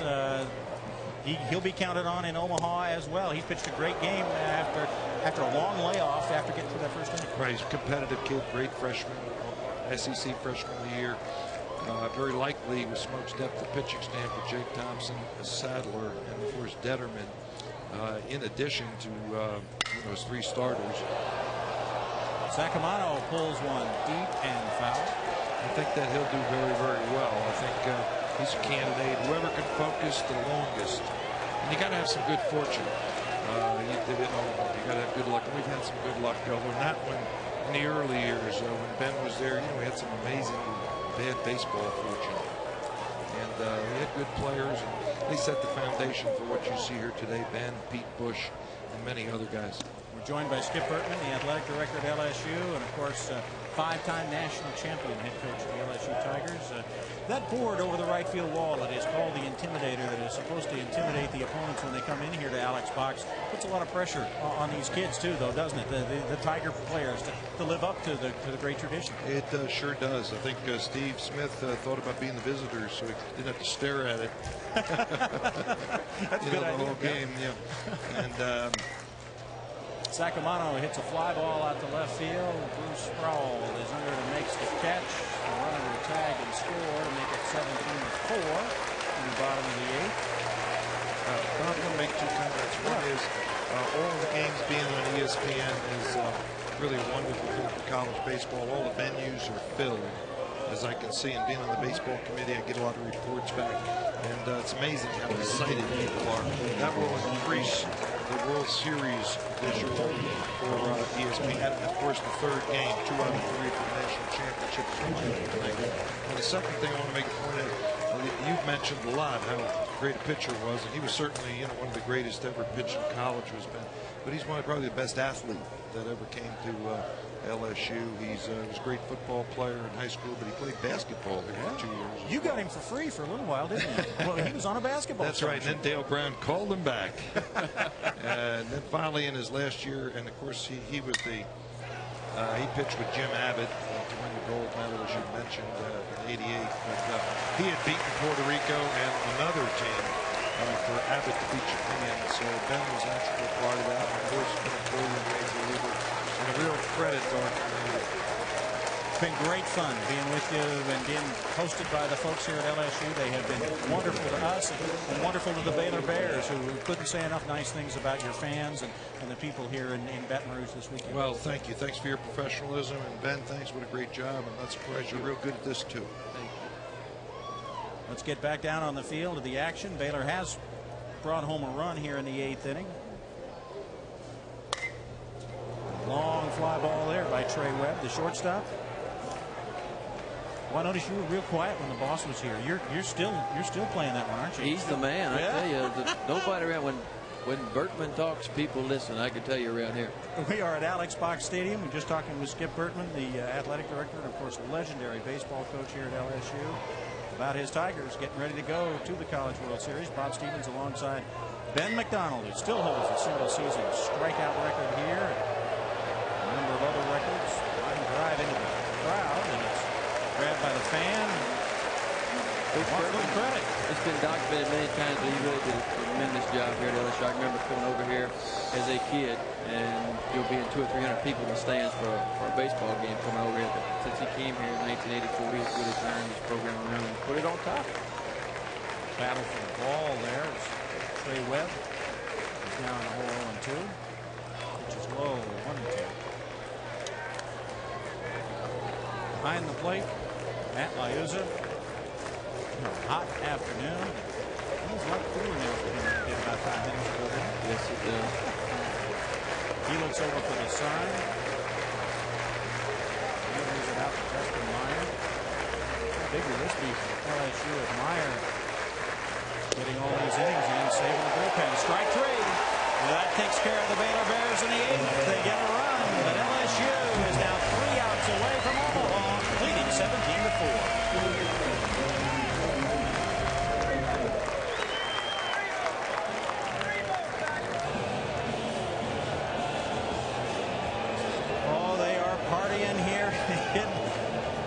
Baton Rouge, they know a little bit about partying in this part of the country, don't they? They've got it down. LSU 3 outs from a trip to Omaha, leading 17-4, and the Tigers are coming back. Been away for 2 years. They have not been away for 3 years straight in any run since Skip Bertman first took them to Omaha in 1986. Consistency in this program. Base hit to center field by Ivan Nakarada to lead off the top of the ninth. And nobody's left the ballpark. Tiger fans, the faithful are still here. They want to see the big pile on the pitcher's mound. This thing is over. No other team has ever been able to dogpile here at Alex Box Stadium against the Tigers. A couple other teams won tournaments here. The Tigers were eliminated early. Stewart, sophomore out of LSU. Crowd, you hear. And Stewart gets a base hit in the right center field, and a roll to the wall. Quinn Stewart on his way to second base. Coming around third, the score is Ivan Nakarada on the double by Stewart. LSU getting to show off its depth and getting some guys some at-bats in postseason play. Right off the bench. Good fastball and hammers it out there to right center. Scored the run all the way from first base. Stand up double. Quinn Stewart out of Texas. You hear the crowd chanting, rhythmically hand clapping. And I believe they're saying Wally. That's exactly what they're saying. They are honoring the departed captain, Wally Pontiff. John Zarang at the plate. How about that? We've mentioned it several times, but Wally Pontiff was LSU. He's what LSU baseball is all about. He was the leader of this team. He was the glue, and the fans will never forget Wally Pontiff. Well, a number of the Baylor players might join in on that chant. They were teammates of Wally Pontiff in the Cape Cod League. He came home for just a few days during summer league play and just surprisingly died of a large heart. And I think everybody here involved with the LSU program would at least agree that the large heart was part of Wally Pontiff. Base hit, scores another run. Zarang driving home Stewart. And it is 19 to 4. Stewart was running so fast coming around third base, he actually blew out a tire right there and lost his shoe. Lane Mistopay's out of the field getting his shoe for him. Now that's speed right there. Watch this. There it goes. There he goes. Blew a tire. Quinn Stewart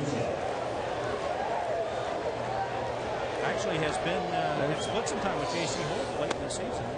Lane Mistopay picked the shoe up. He's a big part of the Tigers pitching rotation last year. Had the Tommy John surgery, but I watched him pitch an inter-squad game the other day. He's already throwing. Actually got the ball up to 88 miles an hour, which is as hard as he was throwing before he had surgery. So he's going to be a big, big part of their rotation next year.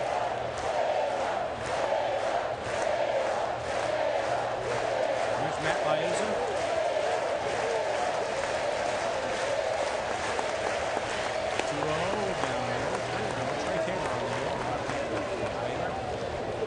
Mopping up this series finale. Getting a little experience, which is good, always good. Baylor Bears, I think you can safely say, don't deserve to go down like this. No, they don't. We talked about it. Just you feel bad for them. You sit there and watch them play two really good games. They played the first two games. A bunch of classy individuals, and just kind of LSU broke it open on them. Again, they were 6 outs away from their first trip to Omaha in 25 years. That's the good fortune that Athletic Director Bertman was talking about when he came up here, is that LSU is just 6 outs away, and it's not every day you hit back-to-back home runs, especially on this pitching staff. Well, and as an infield single there by Liuzza, that is his 3rd straight hit. Zarang moves up to second. You got to be in it a little while before you can win it. And Coach Bertman mentioned that when we were talking to him a few moments ago. You guys going to Omaha had to go a few times before you won. Baylor has now been here to the NCAA playoffs 6 straight years. Right. But this is just the 2nd super regional that this program has been involved in, and they maybe the breaks, you have to wait for some of the breaks to go your way as well. There's a lot of truth to that. This is their 2nd super regional, like you talked about. You got to be there to win it. Coach Bertman always spoke of that to us. We were one of the first teams here at LSU to actually go, and to be honest with you, I don't think everyone on our team believed that we could win a College World Series once we got there. And of course we didn't win it for 2 years in a row. We went in 87, 89 and didn't win, but after you go a few times, the other guys coming up behind you, they start to believe that, hey, we got there, maybe we can win it. Finally broke through in 90. Now that's the way you're supposed to wear baseball socks. That's high socks right there. That's the way you're supposed to do it. Rhett Buteau at the plate. Swings and misses. Sophomore out of Jeanneret, Louisiana. That's the way. You got those stirrups there for a reason. Shoulder white. You guys from this modern time pitches outside. There you see Red Buto, and then at second base. Look a little different. John Those high Zarang. socks too. Got the highs. That's kind of the Jim Tomey look. That's right. Like that big. Looper into center field and another base hit. Might get a force play at second. Yes. Great job by Chris Dillon of deking the runner. Liusa going from first to second into thinking he might catch it. Caught Liusa halfway, and it's an 8-4 if you're scoring fours. Chris Durbin just let it hop once in front of him and threw it in, and they got Liusa out. Now, I'm going to stick up for the catcher here, though. It has been a long, hot day. His team is 15 runs ahead. You know what? He deserves a chance to take it easy. Absolutely. It's been a long, hot series, but you can bet he'll still hear about it. That's a play you got to go a little more than halfway on that play just in case he drops it or it falls in. Now, that's Matt Forestier, the catcher for the Baylor Bears. I'm talking about Liusa, the catcher for the LSU Tigers, who was forced at second. Well, there is now one out in the inning. And with Buto first base with a single, they've got another pinch hitter coming up to replace J.C. Holt.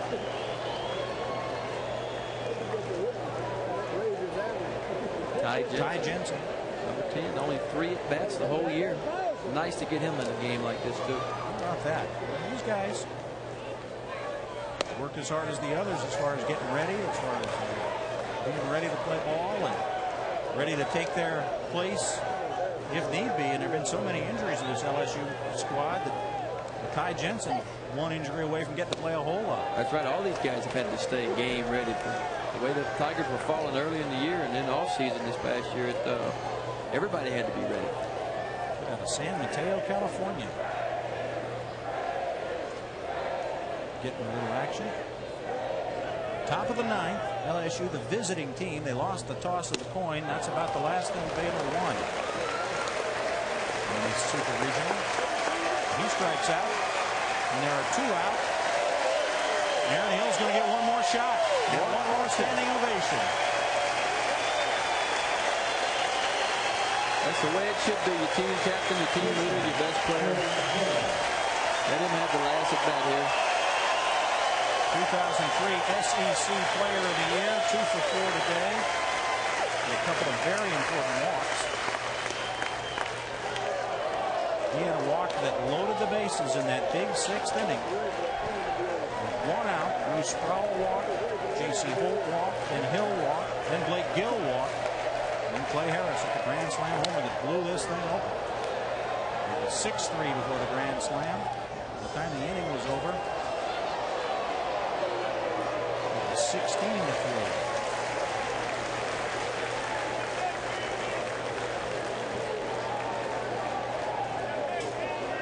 Aaron Hill ducking one just over the dugout. He's down on the count 0-2. I'd like to see him get a hit, driving another run before heading to Omaha. Pitch from Taylor is line in center field for a base hit. LSU makes it 20-4. So that's 3 hits for Aaron Hill. Now he'll wave the cap at the Tiger faithful.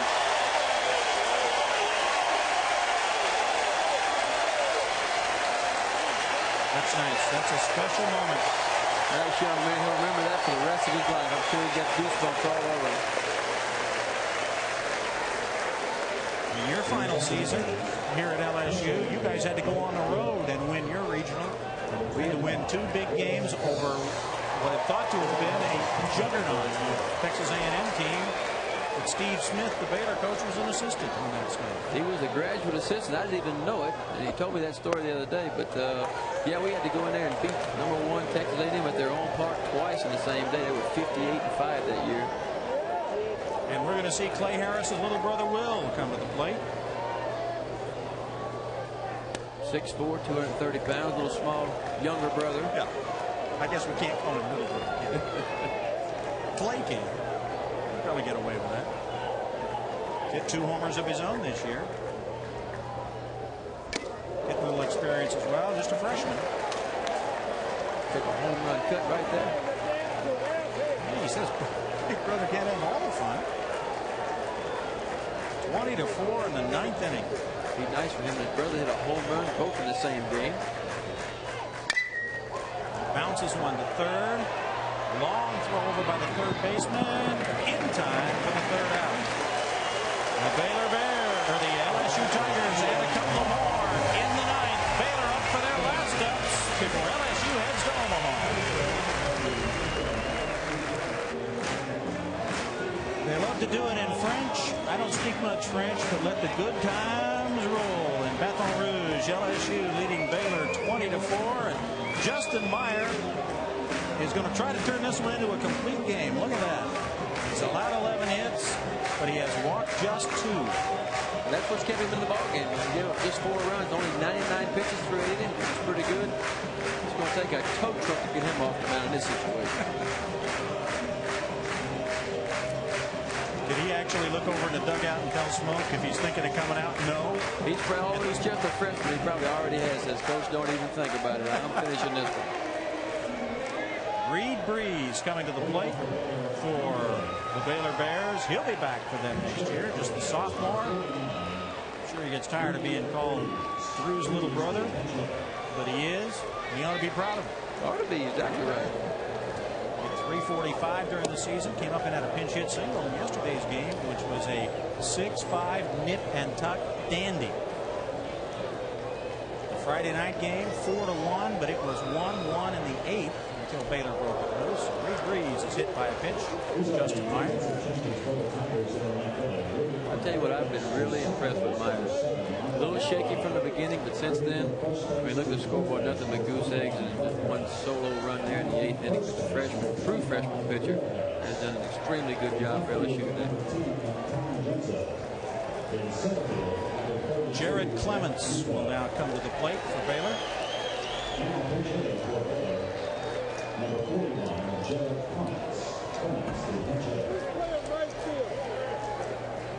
Bottom of the 9th here at Alex Box Stadium at LSU. The Tigers up on the Baylor Bears 20-4. Jared Clemens getting a chance to hit for Baylor after a leadoff hit batter.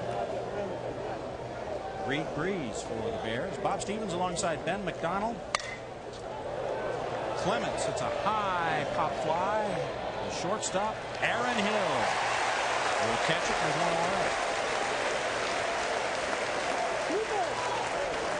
Baylor Bears, who finished 5th in the Southwest Conference, but got it all the way to the Big 12. I call it the Southwest Conference. That's my old age showing through. Made it to the Big 12 tournament final, losing to Texas. Was the #1 seed, swept through a regional in Hattiesburg. We should be pretty proud of that. Good year for Baylor. Really had a good year. And I tell you what, they had LSU on the ropes after a win Friday night. They were so leading 5-4. It was so quiet in here you could have heard a penny drop and hit the ground. They had the Tiger faithful very scared here. Into the 8th on yesterday afternoon. Baylor was 6 outs away from a trip to Omaha. LSU is now 2 outs away. Chris Durbin, high drive, deep center field. It is going and off the top of the wall. Durbin will go into second with a double. Clements had to hold up to wait to see if they might catch it, so he only gets to third. Breeze, rather. Durbin is a hitting machine today. I tell you, he is 18 home runs now in leadoff position. 4 for 5. He has a homer, 2 doubles, and a single. And this one almost got out. He thought he had that with a little bat flip right there. Thought he had it. Big park out there. I mean, you got to hit it well over 405 feet. That's to the bottom wall to get it out right there. And that'll be his last at bat as a Baylor Bear. Good way to end it. Oh, the senior 10th round draft pick of the Boston Red Sox. Now his teammate now, and who knows, maybe in a couple of weeks as well, David Murphy, the #1 pick of the Red Sox. Makes a strike. Durbin hit one to the deepest part of the yard in the 9th inning. Yesterday would have been a game-tying homer, but just didn't quite get out. The Breeze had turned around in the meantime and was blowing in just a touch. Maybe a little of that Skip Bertman magic. The LSU magic right there. Pitches outside to Murphy. Meyer just trying to finish this thing. He'll gladly take a sacrifice fly right here to give up a run. make it 2 out. Murphy 0 for 3 in his final game as a Baylor Bear. Maybe his last at bat as a Baylor Bear as well. And he bounces it hard to first base. Clay Harris makes the play. Run scores. That's Will Harris at first base now. And there are 2 down. A lot of emotions. Emotions are running high right now. LSU players out in the front step of the dugout. It's been a long year for them as well for Baylor.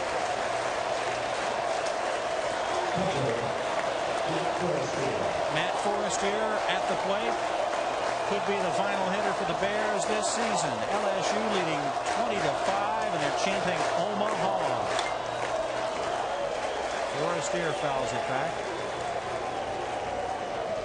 The first Skip Bertman team made it to Omaha in 1986.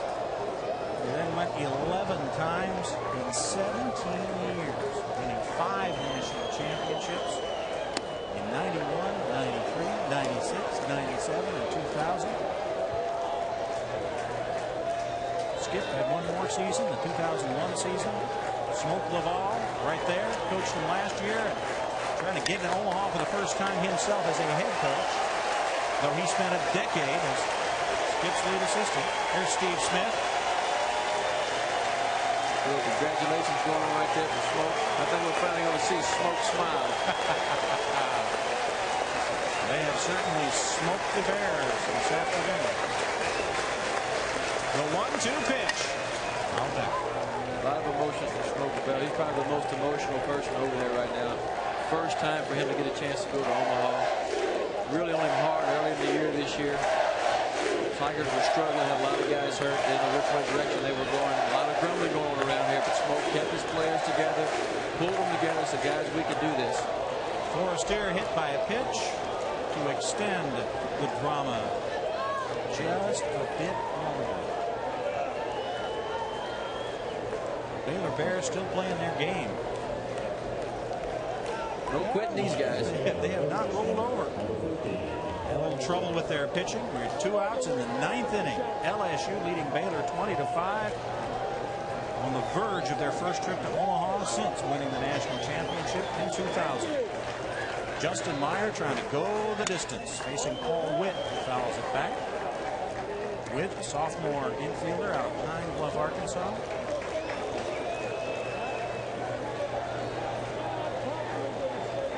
Yeah, underneath that smoke, there is some fire, let me tell you. I guarantee you it is.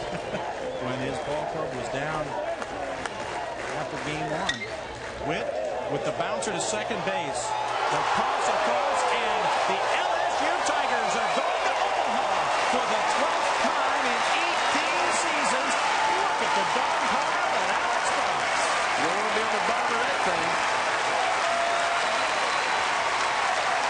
There comes Smoke out of the dugout right there. He's got to be real emotional right now.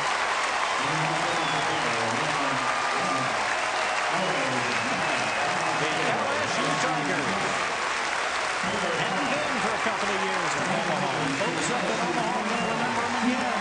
Here come the Tigers. There's Steve Smith.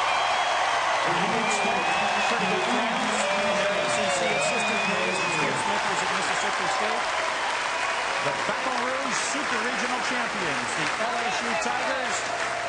Close ball game until a 6-run, 6-walk, 11-run, 6th inning blew it over. Final thoughts? Great late series until the end. Not a big surprise that LSU was supposed to win, but the Baylor class act. Our final score, the LSU Tigers 20, the Baylor Bears 5. This has been a presentation of ESPN, the worldwide leader in sports. For more, log on to ESPN.com. Now to Dave Revson and Tony Gwynn in the studio.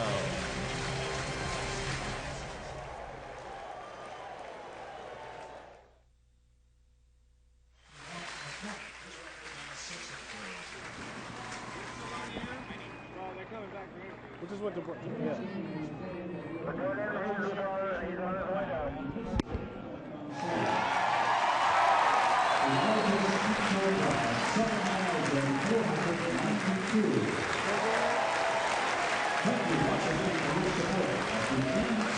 Yeah. Oh, okay. Excellent. Thank you. News doesn't know anything?